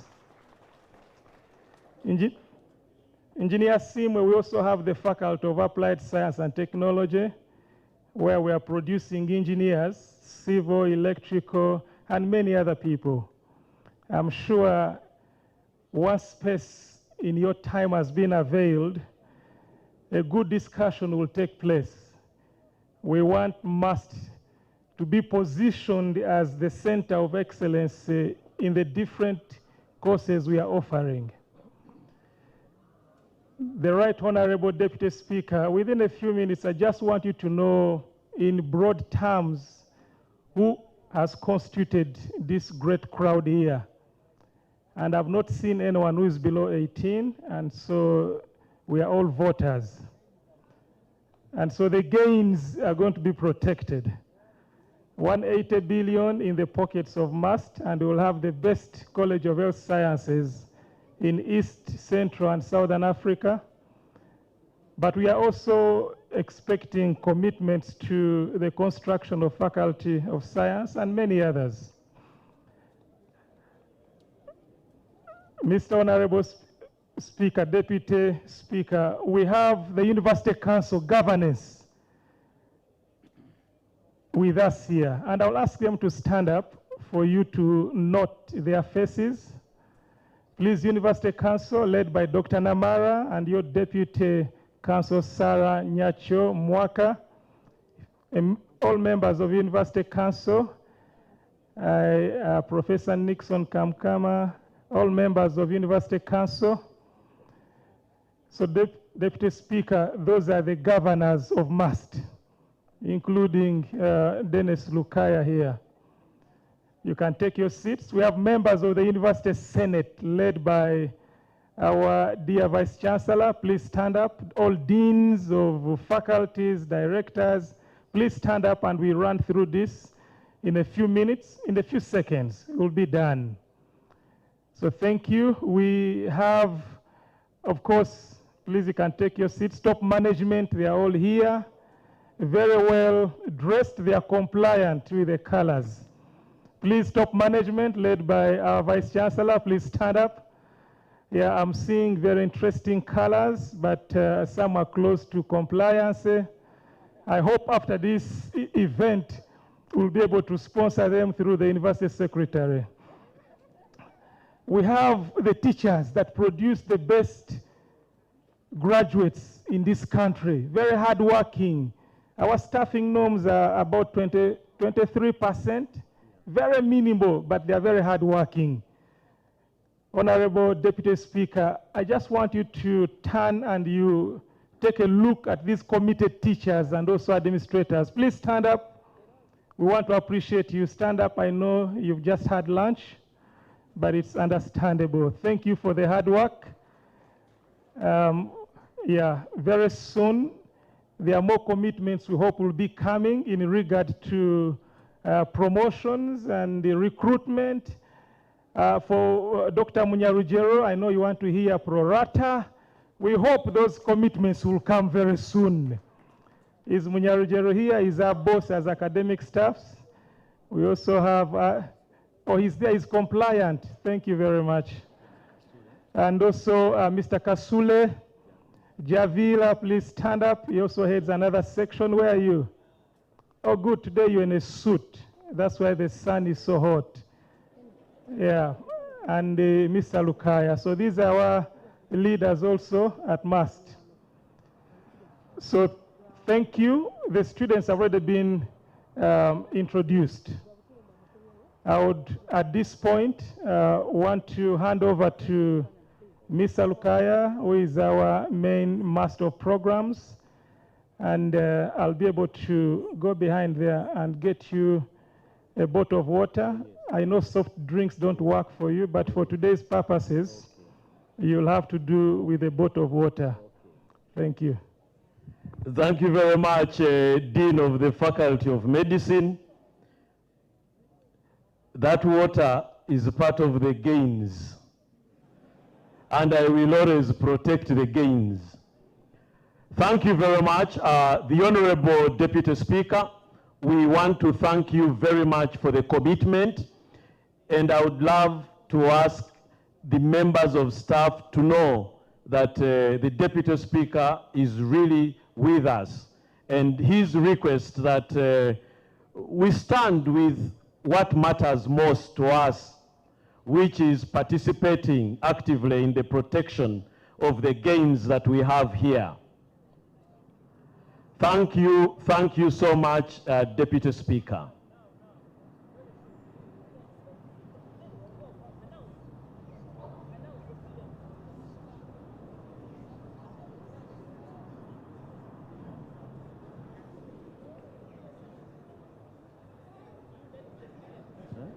Are we okay?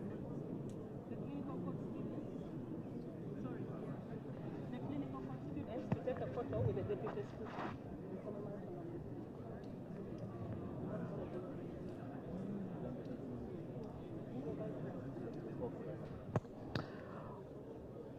Are all students with their clinical coats? A special request has been made for you to have a memorable photo with the Deputy Speaker of Parliament. We need to take this very, very quickly. Yo, yo, yo, yo, yo, yo. Yo, yo, yo, yo. Yo. Deputy Speaker wa fo yo tumuagala nyo. Yo. Yo, yo, yo. Ho, yo. Yo.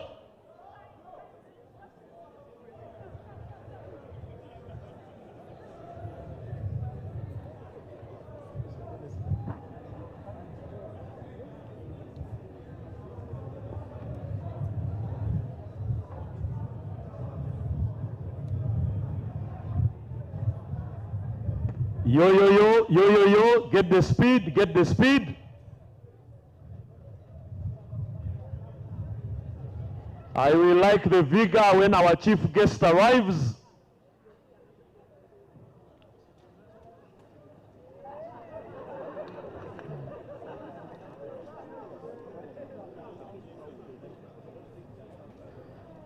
Let us spread out.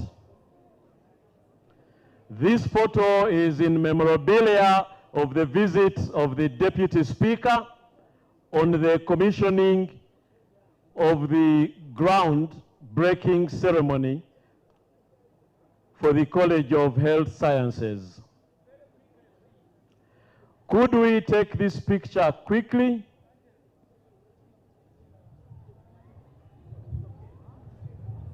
Yo, yo, yo, yo. Yo, yo!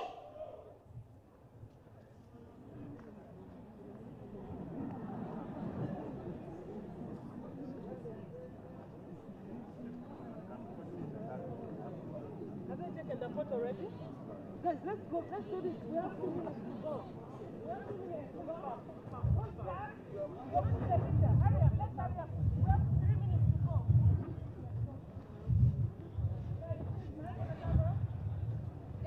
May all those in this photo succeed in life. May we ask you to integrally keep the protection of the gains as the oath you take in this photo.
Okay. Deputy Speaker, I would also like to inform you that we have a representative of the Archbishop of Mbarara, Reverend Dr. Silvanus Ndugwa, the Vicar General, whom you did acknowledge, is here with us in that capacity. You are very welcome, Vicar General.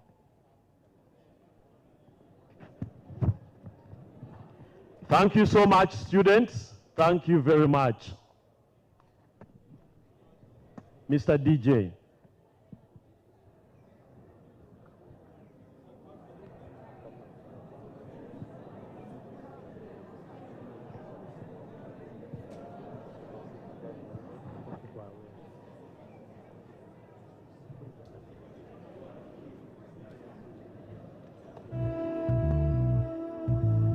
So as we get ready, ladies and gentlemen, the receiving party will constitute the Deputy Speaker and our regional party leader for Western Uganda, the Chancellor, the Vice Chancellor, Chairman Council, Deputy Chair, University Secretary, the Dean Faculty of Medicine, Deputy Vice Chancellor, Academic Affairs, and the Guild President and Deputy.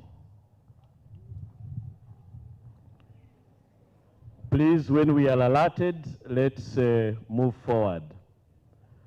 As we continue to wait for our chief guest, it is eminent that he's on his way. Even the clouds are increasingly taking recognition. It is a moment we all await. It is not every day that you are visited by a president and our first chancellor and visitor to this public university. We continue to thank His Excellency in terms of the foundation journey of this university. We all know that when he set out to have this university, nobody believed that it would see the light of day. The stories have been told by Professor Kayanja several times that the students were boarding the university bus, Comrade Menopause, to travel to Makerere, Mulago, to have specific classes because the lecturers in Kampala did not have enough interest to come and teach from here. We know that menopause has scaled the heights in terms of being one of the teaching aids of this university. Menopause carried people, and menopause still hangs around. He is that medical student that doesn't leave campus. Menopause is our old legendary university bus. And we are here for the bus. So we are really protecting the gains. If menopause, the bus is here, then I think we are in the business of protecting our gains. We are also aware that the medical school has provided over 95% health professionals that serve in the regional referral hospital. We now know that Mbarara Regional Referral Hospital is poised to become a national referral hospital because it largely meets all the standards, and that is thanks to Mbarara University of Science and Technology. There are now several subspecialists at the university. There is so much that can be done in Mbarara that doesn't require you to go elsewhere. We have a human resource pool of health professionals that can work anywhere in the world. We are not producing for Mbarara, we are producing for Uganda, East Africa, and the region. Right Honorable Deputy Speaker, Mbarara University has supported the President's call on East African integration, that if you are a national of any East African country, when you come to Mbarara, first of all, you can gain admission, Two, the admission will put you as a national student. You pay national fees. So we now have a big contingent of people coming from regional areas, from Congo, from Somalia, and all these other East African countries to study at Mbarara University. And we know our graduates are all over East Africa. We thank you very much that Parliament has continued to support the appropriation of funds.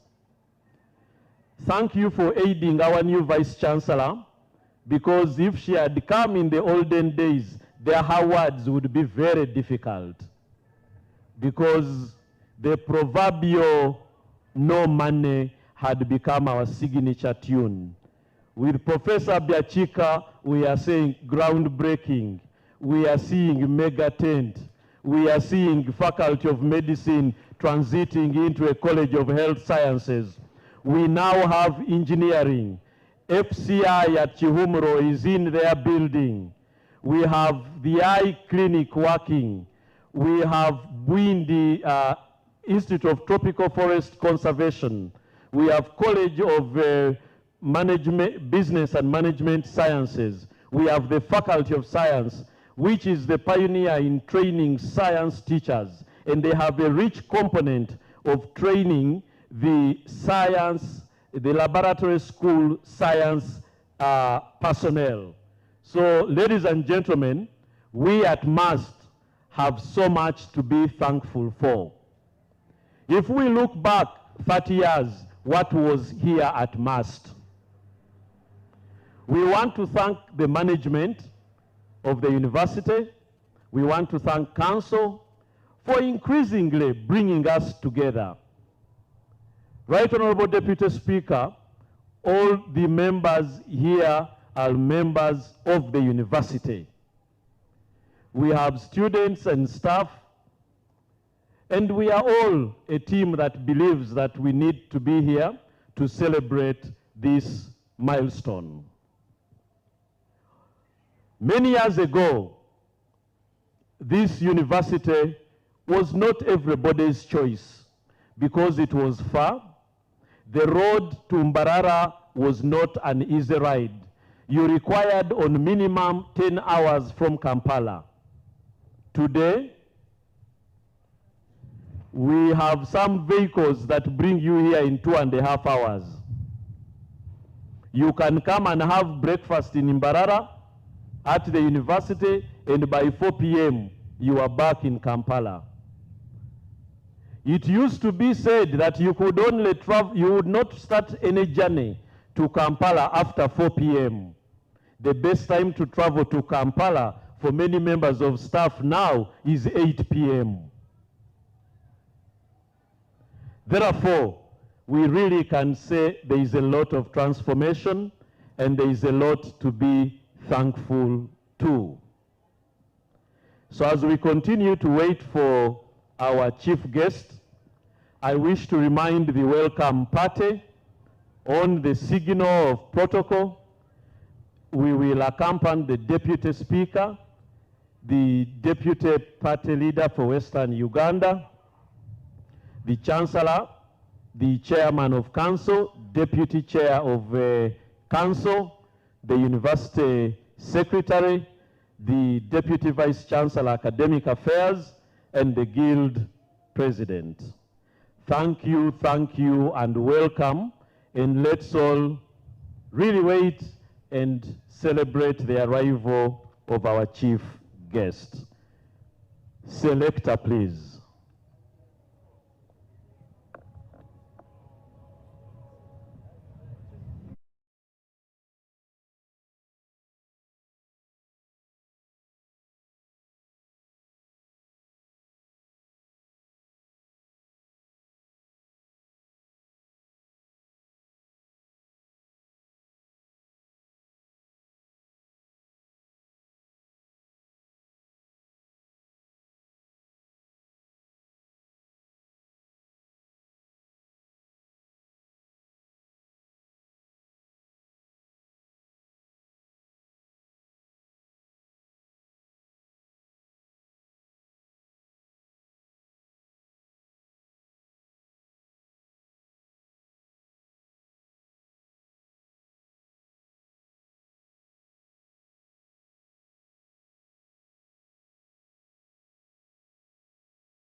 Global Neurosurgery and Neurology, DGNN, from the United States of America. For the last 10 years, the two have embarked on a transformative journey to change the face of neurosurgery in the region. Join me as we witness lives impacted. While the division started in 2012, Duke joined us in 2017, and they have helped us in all the three major aspects of surgery, namely clinical services, research, and training of students.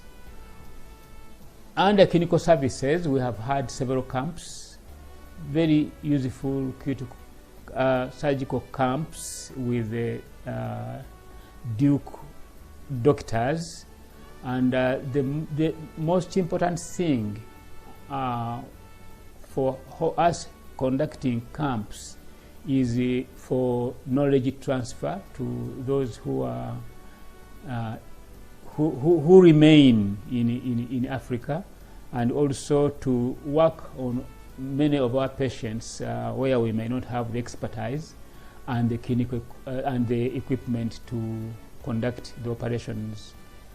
They have helped us to develop different specialized wards, for example, the high dependence ward. We started this unit in 2023, that was October, when we had a neurosurgery camp with a team from Duke, which was really successful. And we worked around 20 to 25 patients, and which was really a success. And I'm glad that every year we admit around 300 patients, and we have drastically reduced the mortality rate, and we thank God for that. That word is very important to us because it is it's a step down from ICU, because there are many patients who do not qualify to be in ICU, and yet they won't be worked on well if they go to the general wards. Duke has supported different neurosurgeons, different candidates to train as neurosurgeons in Mbara, or get different training in neurosurgery. They might not graduate as neurosurgeons, but they get the component they would want to get as neurosurgeons. These include the undergraduate students from Mbara University and neighboring universities, the Masters of Medicine students, the Masters of the fellowship students, Fellowship of Neurosurgery. But also this year, I'm excited to tell you that we are starting the Masters of Medicine Neurosurgery program. The Academic Register of Mbara University has put out the advert already, and we're excited to have our first candidates in August this year. I got an opportunity that immediately I was accepted as a medical officer in the division of neurosurgery in this very hospital under the scholarship of Duke University. Furthermore, I was privileged to join the neurosurgery path by starting with the 2 years of membership under the College of Surgeons of East, Central, and Southern Africa. Then afterwards, I joined my fellowship program, and now in my second year, still I'm on the Duke University scholarship. This is really an opportunity for me because many people really may want to join this program, but it's very expensive.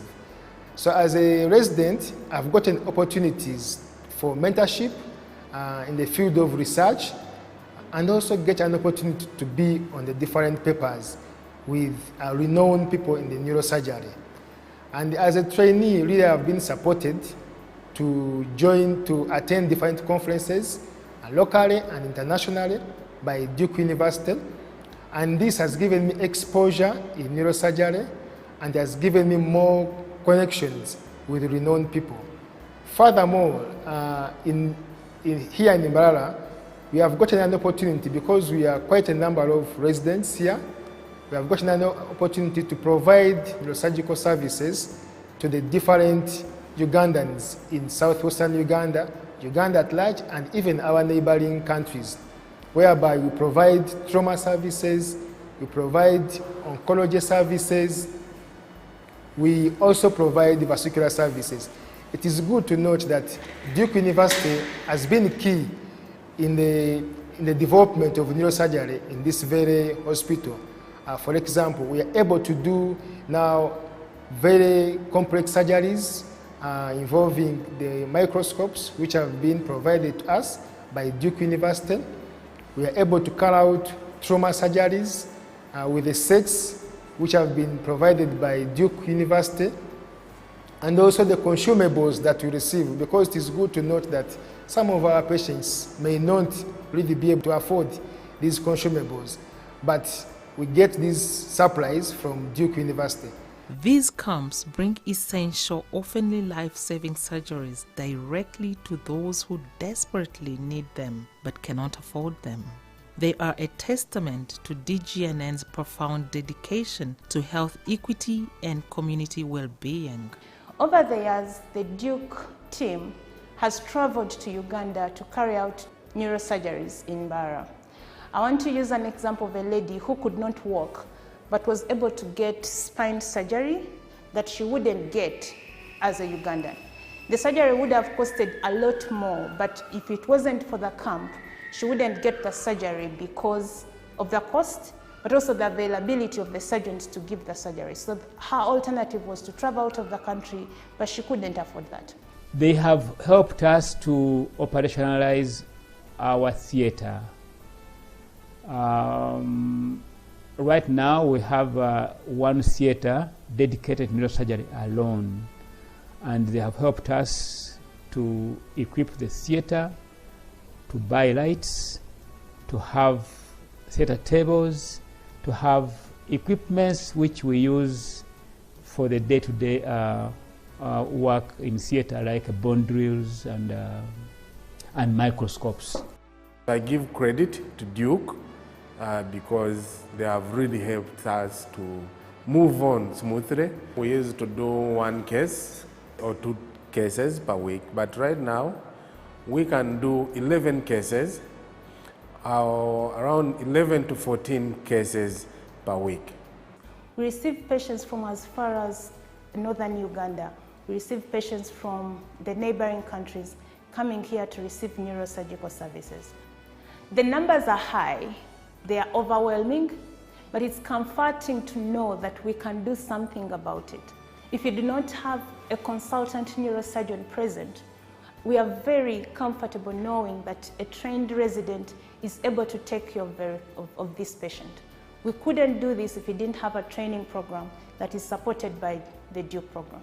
They support our outreach services, and we've been able to develop mobile endoscopic services for the management of hydrocephalus because we've got the necessary equipment for us to do the mobile services.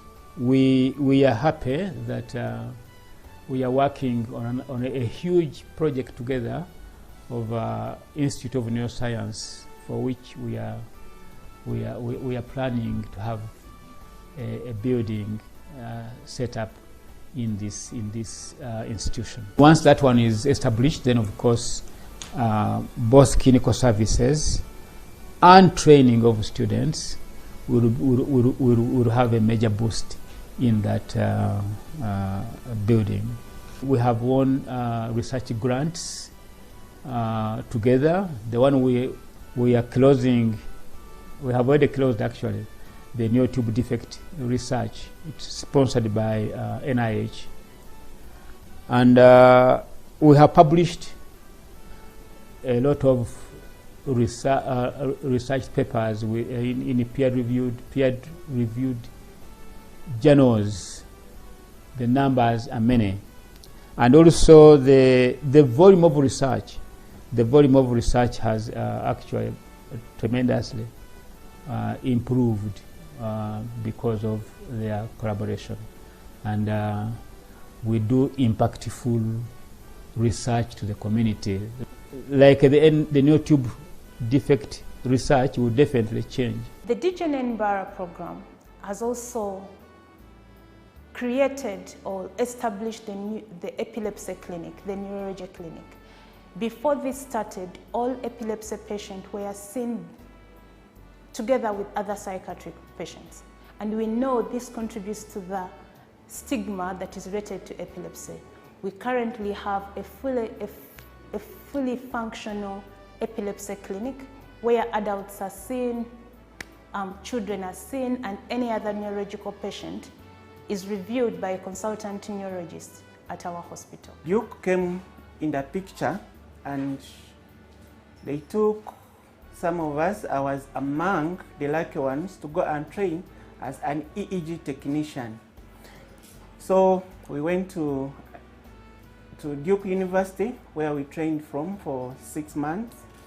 Then later I was with Dr. Adrian Kayanja, who is a neurologist for adults, and Dr. Kalubi Peter, who is a neurologist for children. So when we came back, we started a specialized service for patients who have epilepsy and those suspected to be having epilepsy.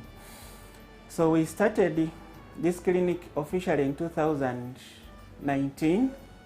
Duke has been of so good service to us. One, they have trained us as specialists. Two, they have been supporting the clinic so much by providing payments for the staffs who work in the clinic. They have employed us a nurse, we have the data clerk, even the neurologists have been paid by the Duke University. All the staffs in this clinic are being supported by Duke University. Also, they provide us with some medications for patients, those that the government is not supplying for now. As we engage the government, if it comes in, well and good, but for now, since 2019, Duke has been supporting us with the medications. They also support us in the sensitization of these patients and the masses out there. We've been in the communities, we've gone to Rubindi, we've been to Mshanga to give support and sensitize the patients. Personally, I've been on radios and TVs sensitizing the masses about epilepsy, and also to some of the churches. We've gotten that opportunity and we've talked about epilepsy, all courtesy of Duke support. Thank you so much. We really appreciate the support Duke is providing on this service. The number of patients is increasing. We started with at the start we would see like 50 patients in a month, but now we are reaching 200 in a month. We are really, really grateful. Thank you so much. Long live Duke. Thank you very much. Thank you so much. May God really bless you. Thank you so much, Professor Hagland. Thank you so much, Beth. And thank you so much to everyone in the Duke program for all the support and efforts you're putting together to see that the lives of fellow Ugandans have been saved and have been improved through the work of your hands. May God bless you, and thank you so much. We have moved from 4 neurosurgeons in 2012 to now 22 neurosurgeons in this short time because of their support in training neurosurgeons both locally here and abroad. I would like to thank them also for the clinical services. They have changed the face of neurosurgical services to our patients in this country. And because we have moved to one center, Mulago Hospital, and now several centers, 2 public hospitals and 1 private hospital. And the volume has changed, the depth of operations has also changed because of that training and because of the equipment they have given us. So to me, Professor Mitchell Hagaland and Professor Benjamin Waff are heroes to this country. as far as neurosurgical services are concerned. I thank you. I thank you very much. We at Mbara University of Science and Technology are deeply grateful for DGNN's unwavering support. Their partnership is not just about funding, it's about building capacity, saving lives, and fostering a healthier, more hopeful future for countless individuals in our community. Together, we are making neurosurgery accessible and sustainable, ensuring that no one is left behind. Succeed, we must, for God and my country.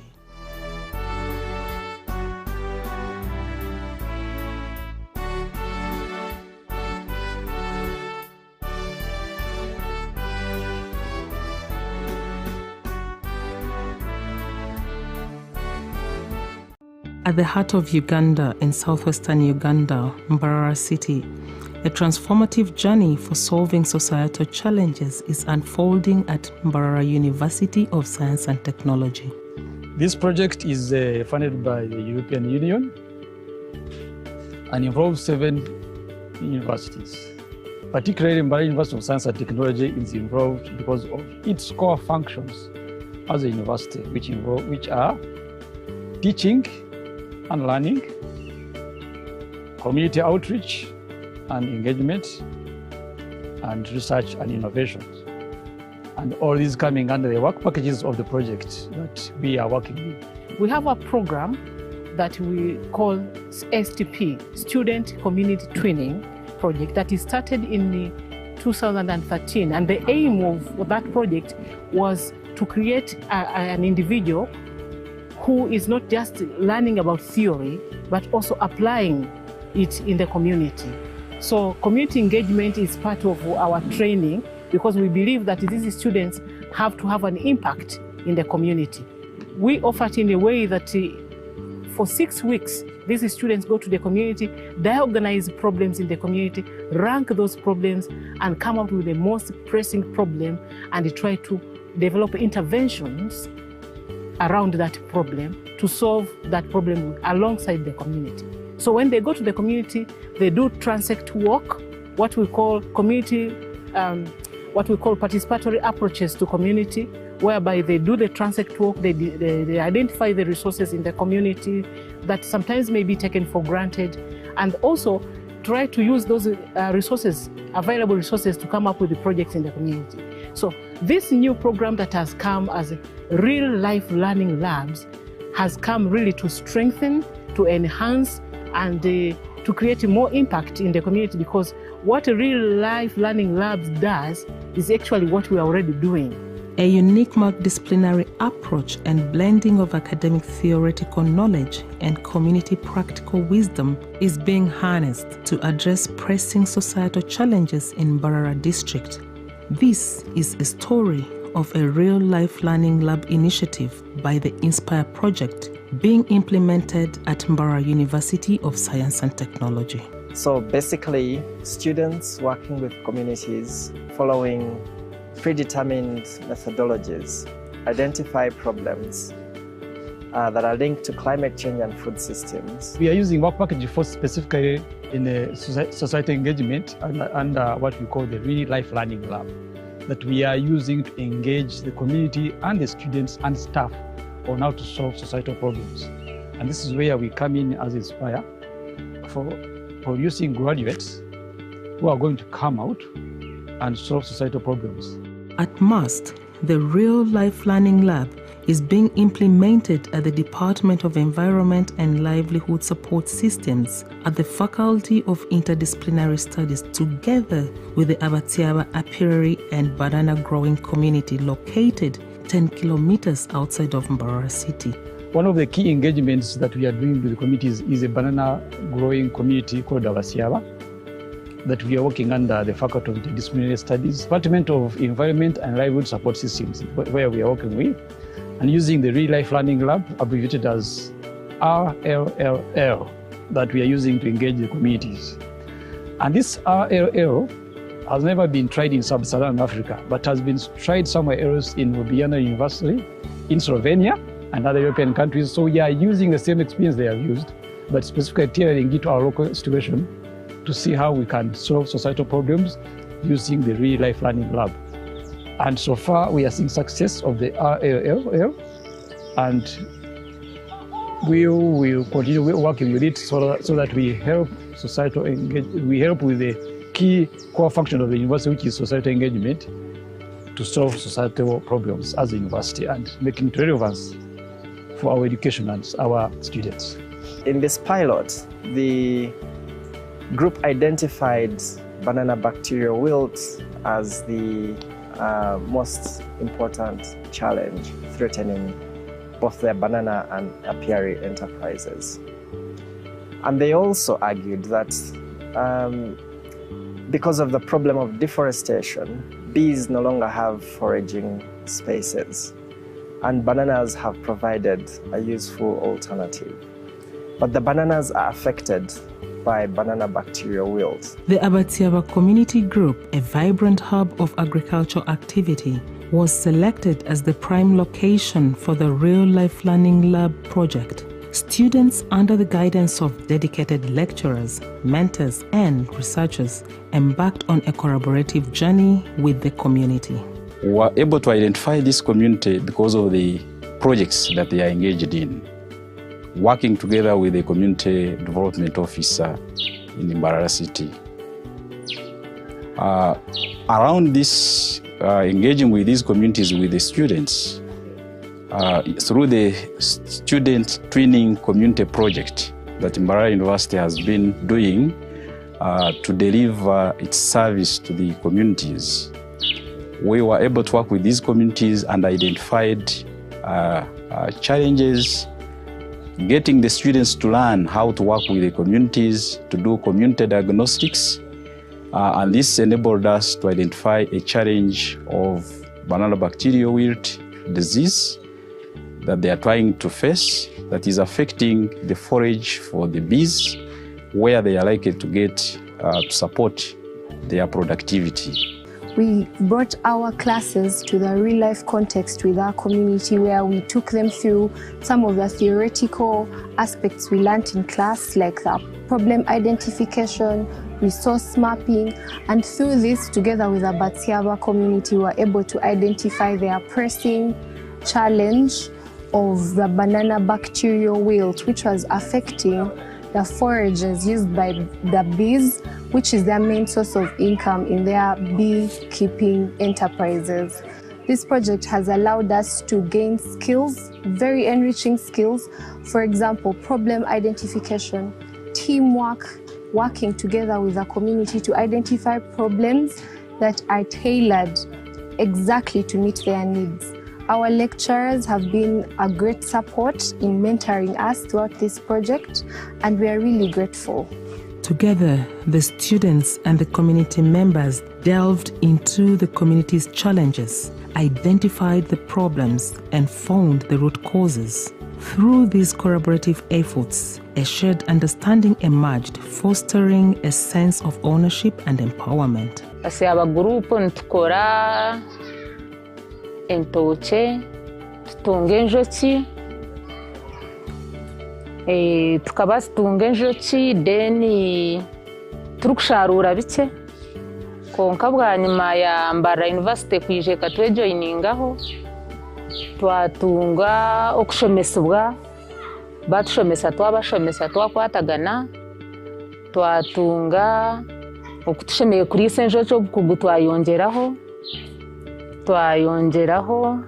ubu twakuguka kuba twatutunga obwoki buke ahabwo butamanya tukatandika nabo turukwega ahabukwatirine no kuri enjoki niyo project yitwabandize kudiringa nayo so twamanya ahabwenki ni twabanza kureba ahabwenki twina amasharura make kandi no twakubasa kumara hekizibecho tukija twatahirwe ndware jo bacteria zaza wana omuntu baneiba zashangayo ekitoke kirwire zahimaho boki mwene zahima zarga zatwarokwe zargayo zikwata mitumba ogundo gwagutarwire zihimaho amkankana zirete ndwaro mitumba kubizere batwera munonga na munonga aha bizibu ebitwabire twine nka abo kuba tutwire turi abahingi abarisa b'enjoki kandi n'abahingi b'entoki so konka tukaba tutari kumanya okutwakubasa kutungamu amagoba mingi omukulisa enjoki kandi tutari kumanya n'okutwakubasa kutunga amagoba mingi omukuhinga orutoke rwitu tukatandika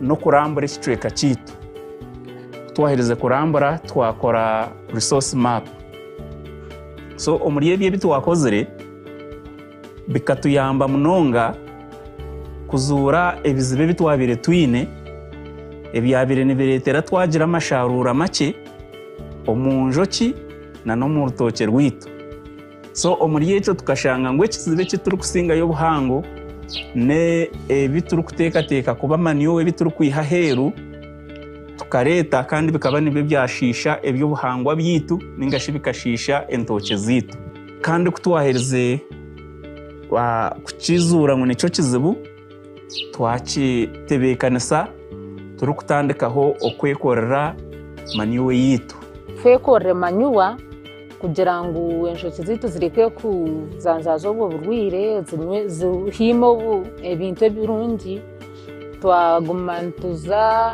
omu kishaka ntuteme ebinyansi ntuteme ebitumba ebyaitu nituronda amasha nitugira tuziika manure yiitu omu kuziika manure egyo kugihura tukata aha mitumba kyakanyisa entoke kubonera enjoki zafuna ebyokurya byazo byakanya twayihaho okwiha okwe za kasasiro okaziiha okwo okaziiha oku okaziteeka omu kandi ziri kukanisa oburwire hati twashanga ngu ekyo kiito ekitwakozire kyabonera obwo tukwataniise n'abaana ba university twakwatagaine n'abaana ba university twaguma nitusharuura obwoki bakasitoma bayenda kutuuba kubura bakye twakwatagana nabo batukonekitinga na bakasitoma b'okugura obwoki twagumizamu tukora twayongyera aha buhumi twareeba entunguuka neyeyongyera nkaitu omu basi abagurupu twagezaho twakontributinga abw'akasente kutukwiha omu bwoki twaguraho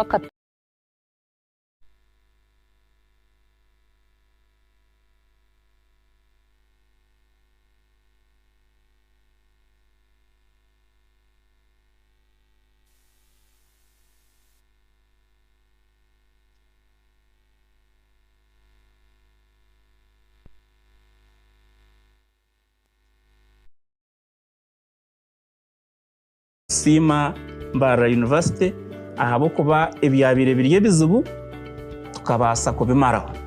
The Real Life Learning Lab project at the Abatiaba community is a beacon of hope, demonstrating the potential of the multidisciplinary and collaborative problem solving for community development.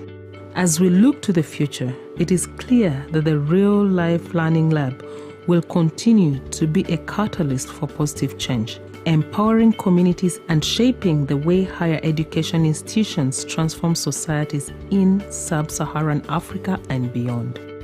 My dream is to see that this real-life learning lab approach that we are employing is institutionalized more broadly to address community challenges.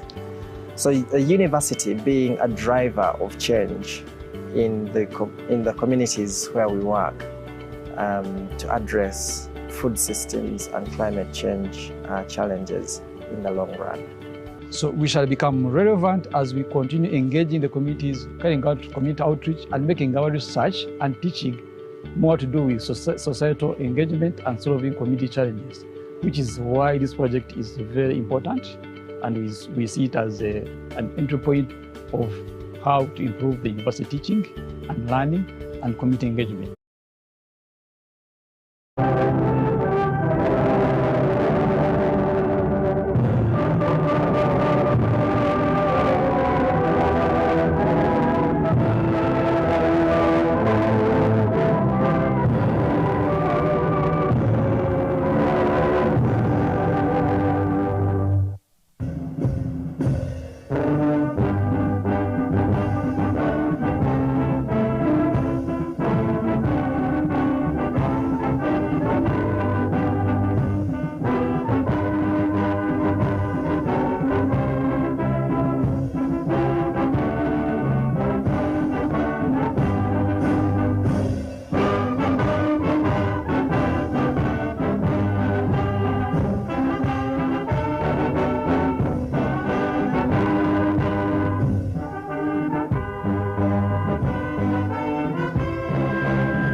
Let's have a word of prayer from the university chaplain, Reverend Morokore. Let us pray. We give you thanks, Heavenly Master, for your love for us. We thank you for considering us worthy to be on this important occasion. We thank you for your provisions, Lord. We thank you for this particular one of the funding for the College of Health Sciences. We thank you, Lord, for the people you used to negotiate this and to agree and to make it come to pass. And so, Lord, we pray for the time ahead that you will reign, that you will lead, that your blessing will be upon all those who will be involved, and your wisdom and your competence will come upon them, that they will be used the right way and they will deliver, even on time. And the other provisions, Lord, for the university, we place them into your hands. We pray that you continue to reign. And for this occasion, Lord, we pray that your presence will keep with us. We thank you. In the name of the Lord we pray. Amen. Thank you very much. Please take your seats. Let's have national housing.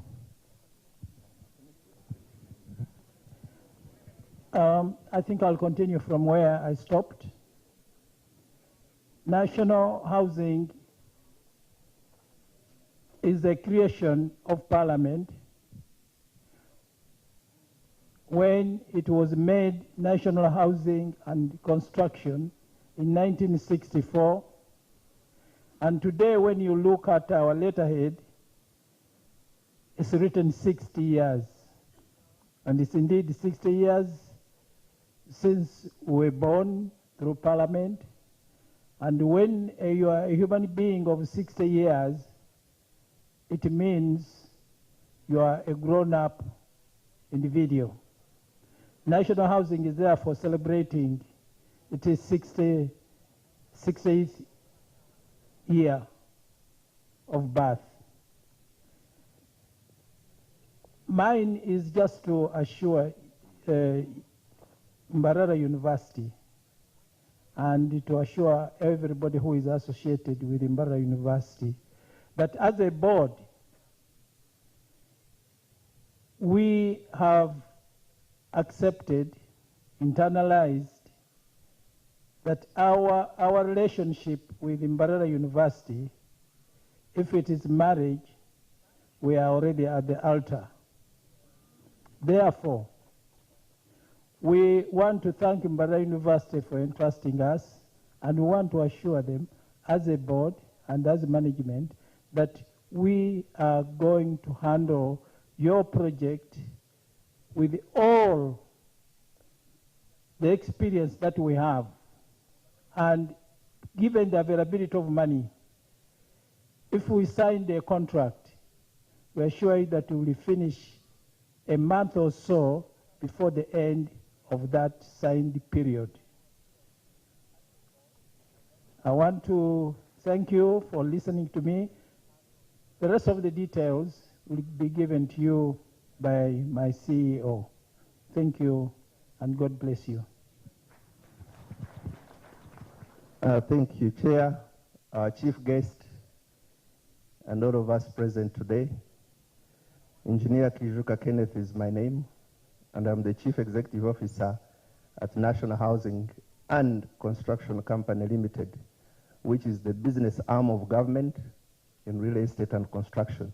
And for the period that my chairman, Honorable Sylvester Wanjusi Wasieba, those of you who did exams, you remember that name. He was the Minister of Works in the government of Uganda. So for the period and the commitments that he has made, I'm here to affirm them. I lead a big team of technical experts, the same way Mbarara University leads a team of experts. Chief guest, I want to assure you the National Housing, as we stand, has the biggest consultancy firm in this country. I want to affirm once again, the biggest that can handle any project. And that's the reason why Mbarara University of Science and Technology advised us, and we picked this project in the last 3 months, and we are happy to say the results are here. Just a quick highlight of what it means. I know the details are with the Vice Chancellor. This sits on about 7.8 acres where you're seated. Our survey team did that. We surveyed all the services. We'll have on-site and off-site construction. As you quite know, Mbarara is not on a sewer system. So the sewer services will cross over the road, and these will be some other cost centers. We'll have to pull power to it. We'll have to pull gas because these are labs, these are technical specialized buildings. And it's not just common buildings because these are research buildings. Some of the processes will be running over a week if you're doing culture, running a culture test. So I'm here to confirm that we are ready to get on the development phase, and we are happy that you have selected us to do this work. Thank you so much. Thank you very much, Chair National Housing and CEO National Housing. Ladies and gentlemen, I now invite the Chair of Council to carry on with the next activity of ushering our chief guest to do the commissioning. Chair, sir. Thank you very much, and my job is really very simple. Thank you very much for coming, our chief guest representing His Excellency the President. We may not have the President in flesh, but we have him in all force and in all authority, represented by none other than the Deputy Speaker of Parliament, Honorable Tayebwa. My job, Honorable Tayebwa, is very simple. You've had a summarized form here. Mbarara University is not only about this. There are plans, and the Vice Chancellor will explain more. But there are also plans for example, the Uganda Cancer Institute extension, the Heart and Lung Institute extension, plus nuclear medicine in the making. We hope you'll convey this message to the principal about it. My job, once again, is very simple, is to invite you to unveil, and together with the Vice Chancellor and the Chancellor and the Deputy Chair and the Dean and AA Academic to come over, and the Vice Chancellor will explain in details. Thank you. You make your remarks and we go ahead. Thank you very much, sir. Thank you, the Chancellor, the Chairperson Council, the Vice Chancellor, and all of the invited guests. I'm now very humble because I'm now a very big man. That's how presidents behave. They have to be more humble. Anyway, just as I had reached at the venue, when I was sitting, the president called me and requested me that I have another ceremony, which I think you must have already checked on.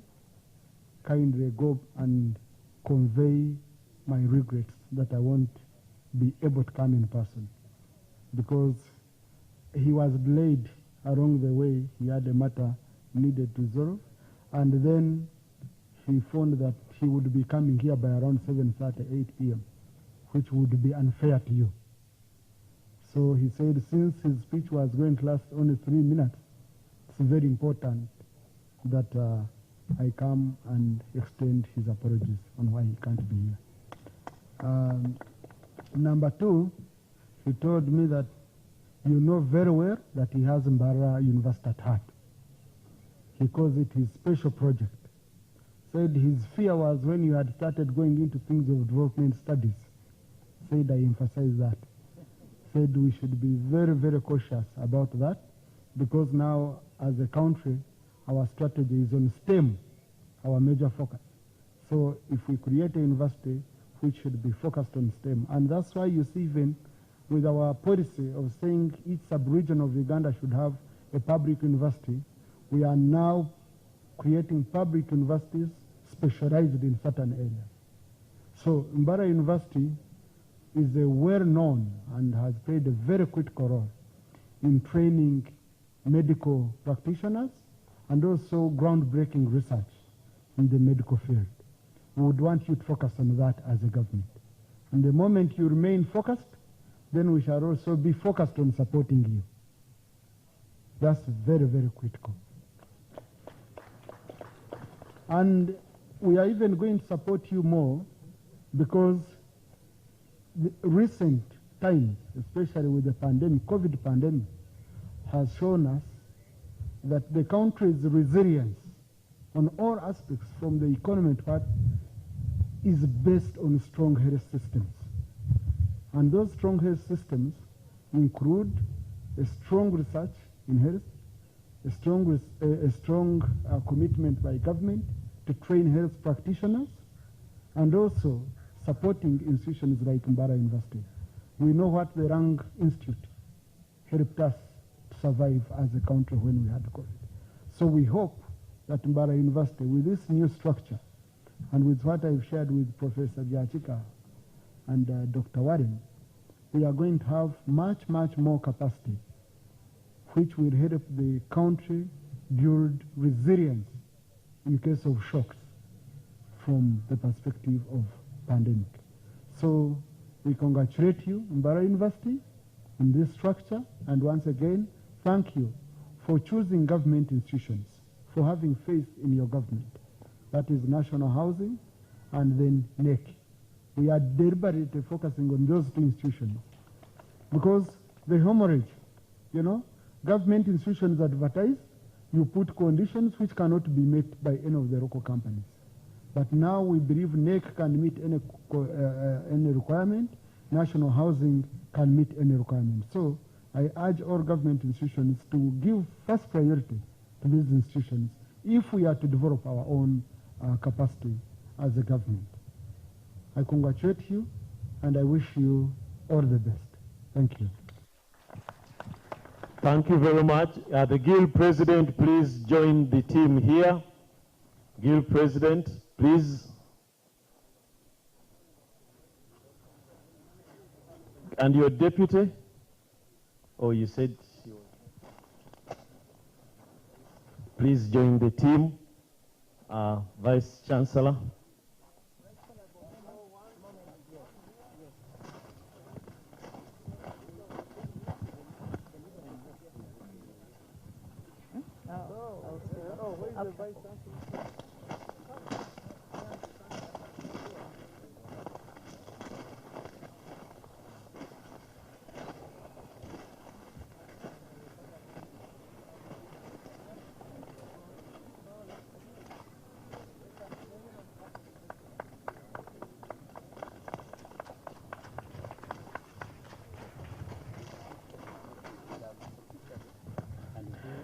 So our chief guest has officially unveiled the plaque, and what is written there is the foundation stone for the College of Health Sciences of Mbara University of Science and Technology.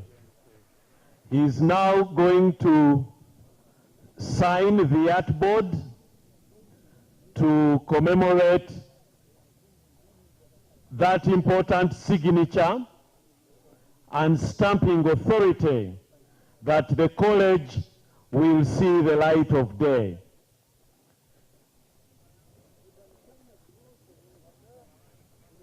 Yes. The Right Honorable Deputy Speaker is signing across the artboard as a sign of commitment today, 1st December 2025. So hooray, hooray, hooray. Yo, yo, yo, yo, yo. We have seen the signature of the Right Honorable Deputy Speaker. It is not, this is the signature not for money. It is the signature that you will develop. Thank you very much, Right Honorable Deputy Speaker. The Chairman of Council is equally putting stamp of authority on it. The Chancellor, Professor Jack H. Nyeko Penmogi. I request the National Housing Chair, Honorable Wasieba, and Engineer Kajuka, please come. Please join us here.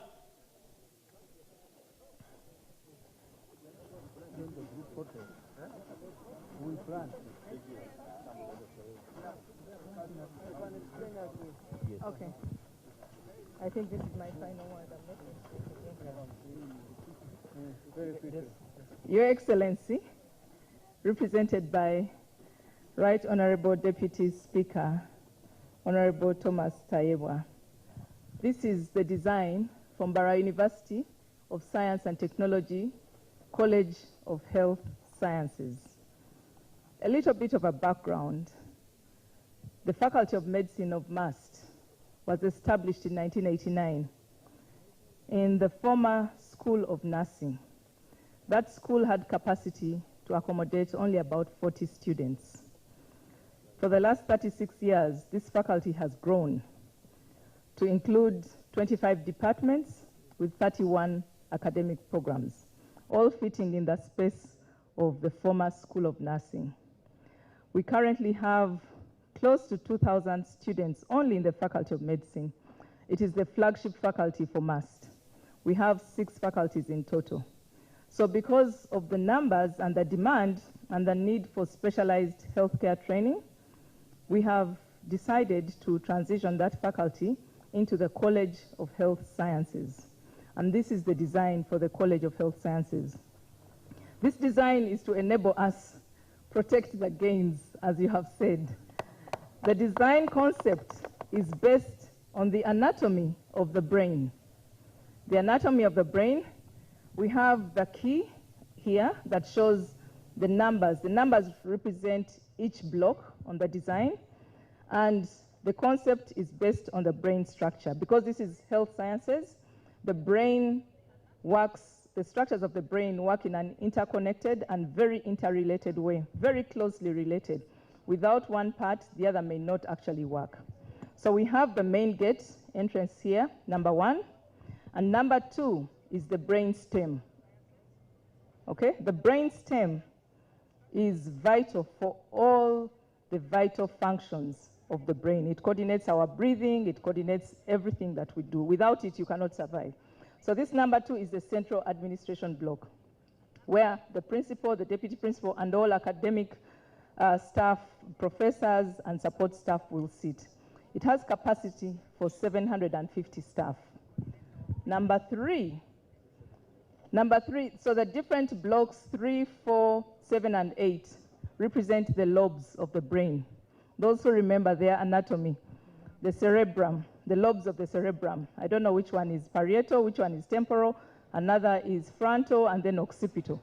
So number 3 is the School of Biomedical Sciences. This school teaches basic sciences as a precursor to medical training, including biochemistry, physiology, anatomy, pharmacology, all those.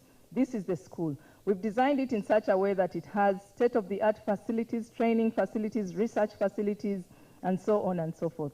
Number 4 is the School of Medical Lab Sciences. These medical lab sciences will carry very highly specialized labs, including molecular science and bio. Our chancellor this morning was advising us to set up the biosciences lab. So number 4 is meant for that. It's going to be very highly specialized with very state-of-the-art facilities. Number 5 is the auditorium. It's a 500-seater auditorium, and it represents the cerebellum of the brain, in charge of coordination and maintaining our balance as a body, the body's balance. So that 500-seater auditorium will be used for the functions and, students' gatherings, university gatherings, and so on and so forth. Number 6 is representing the limbic system of the brain that is in charge of all our emotions and other aspects, and it is representing the wellness center. That is a wellness center with 350 capacity cafeteria, including a gym and support services, including childcare services for the staff. Number 7 is the School of Medicine. The School of Medicine is the school that teaches clinical disciplines and very highly specialized, subspecialized disciplines, including medicine, surgery, pediatrics, neurosurgery, dermatology, and all those highly emergency medicine, anesthesia, and the super specialized disciplines. Those are all in number 7 in the School of Medicine. In the School of Medicine, we included simulation centers and skills labs where students can go and practice before they go into the clinics. Number 8 is another lobe representing the School of Nursing, the School of Public Health, and the School of Pharmacy and Pharmaceutical Sciences. Number 9 is the back gate. This whole structure is going to be constructed on an 8-acre piece of land right opposite the hospital. Why is it here and not in Kihumuro? For accessibility, because from here the students and staff have to go see patients in the hospital. They have to take samples from there, bring here to the labs, and so on and so forth. It has very good and state-of-the-art research facilities built in there. So we hope to expand our training, our research and innovation, and to contribute to expanding medical care in the country, as well as bringing in medical tourism. So your Honorable Right, Honorable Deputy Speaker, this is what we propose. The total cost is 180 billion, and I'm very glad that you have confirmed to us that you're going to protect this gain. This started with you, and it's going to end with you, Right Honorable Speaker. Thank you very much. We request you to plant a tree in honor of this, but we first take a picture, as we say. Okay, come.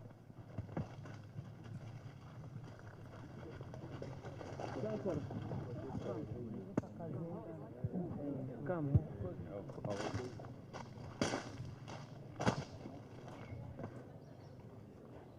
A ceremonial group photo with the Right Honorable Deputy Speaker, who is representing His Excellency the President, commemorating the groundbreaking of the construction of the College of Health Sciences. We now proceed to planting the tree in honor of this event.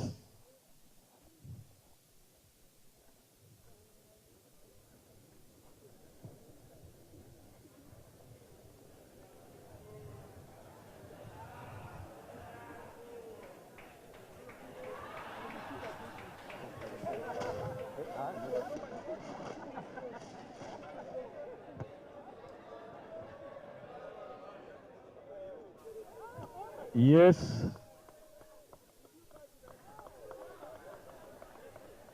We can see the Deputy Speaker back to the roots.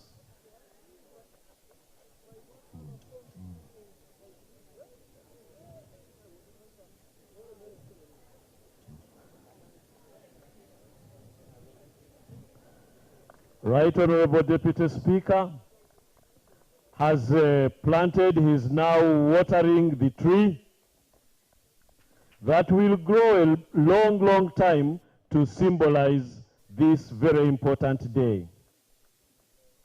We thank you so much, Right Honorable Deputy Speaker. We also want to thank all our service providers. We have a television covering Aslav called Tayari TV. I don't know if you are aware of it, Deputy Speaker. It's really a television of great value, consistency, and I think its broadcasting capacity must also be protected. Tayari TV. We have another team of students who graduated and are now called Creative Media, supporting the alma mater with live streaming services. They are here, Creative Media.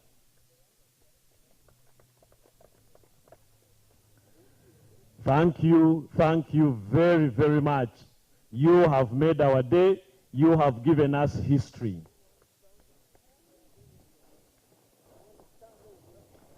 Okay. So, ladies and gentlemen, we are in the process of concluding our event. We are going to have the anthems, unless there is a statement that needs to be made, okay? The Anthems now, we have the one stanza anthems starting with the university, East Africa and Uganda in the reverse order. I ask us to arise.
Thank you very much. Thank you, Right Honorable Deputy Speaker. Thank you very much. Thank you to each one of all of us. We celebrate this day. We want to thank our Chancellor, Professor Pedmogi.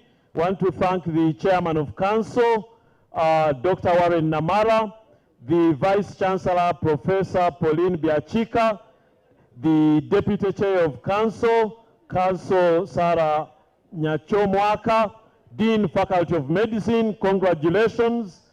The University Secretary, Mr. Kwatampora, thank you very much. National Housing Uganda, the Chairman, Honorable Wasieba, the CEO, Engineer Kaijuka, thank you. Ladies and gentlemen, members of staff, we have made history. Thank you for being here. Thank you, thank you, thank you. Those that would like to come and take photos at the artistic impression, feel free. Chief of Quality Assurance, Dean Theodora, thank you, thank you. The team from State House, thank you very much. Our service providers, Reverend Murokore, students, students, students. Each one of us, thank you, and may God bless you. God bless us. Succeed we must for God and my country. Thank you. Funded this project that has facilitated our university to contribute further to community engagement and community outreach. The Inspire project was set up to address issues of food systems and climate change. And these are real issues that affect the community.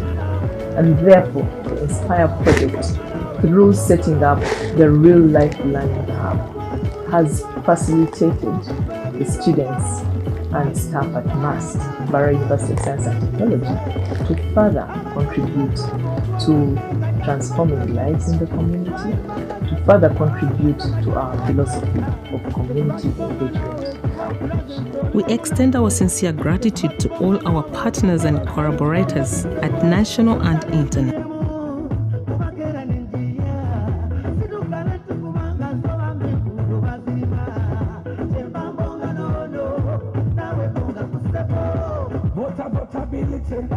Yellow ability, stable stability, Votability, yellow ability, stable stability,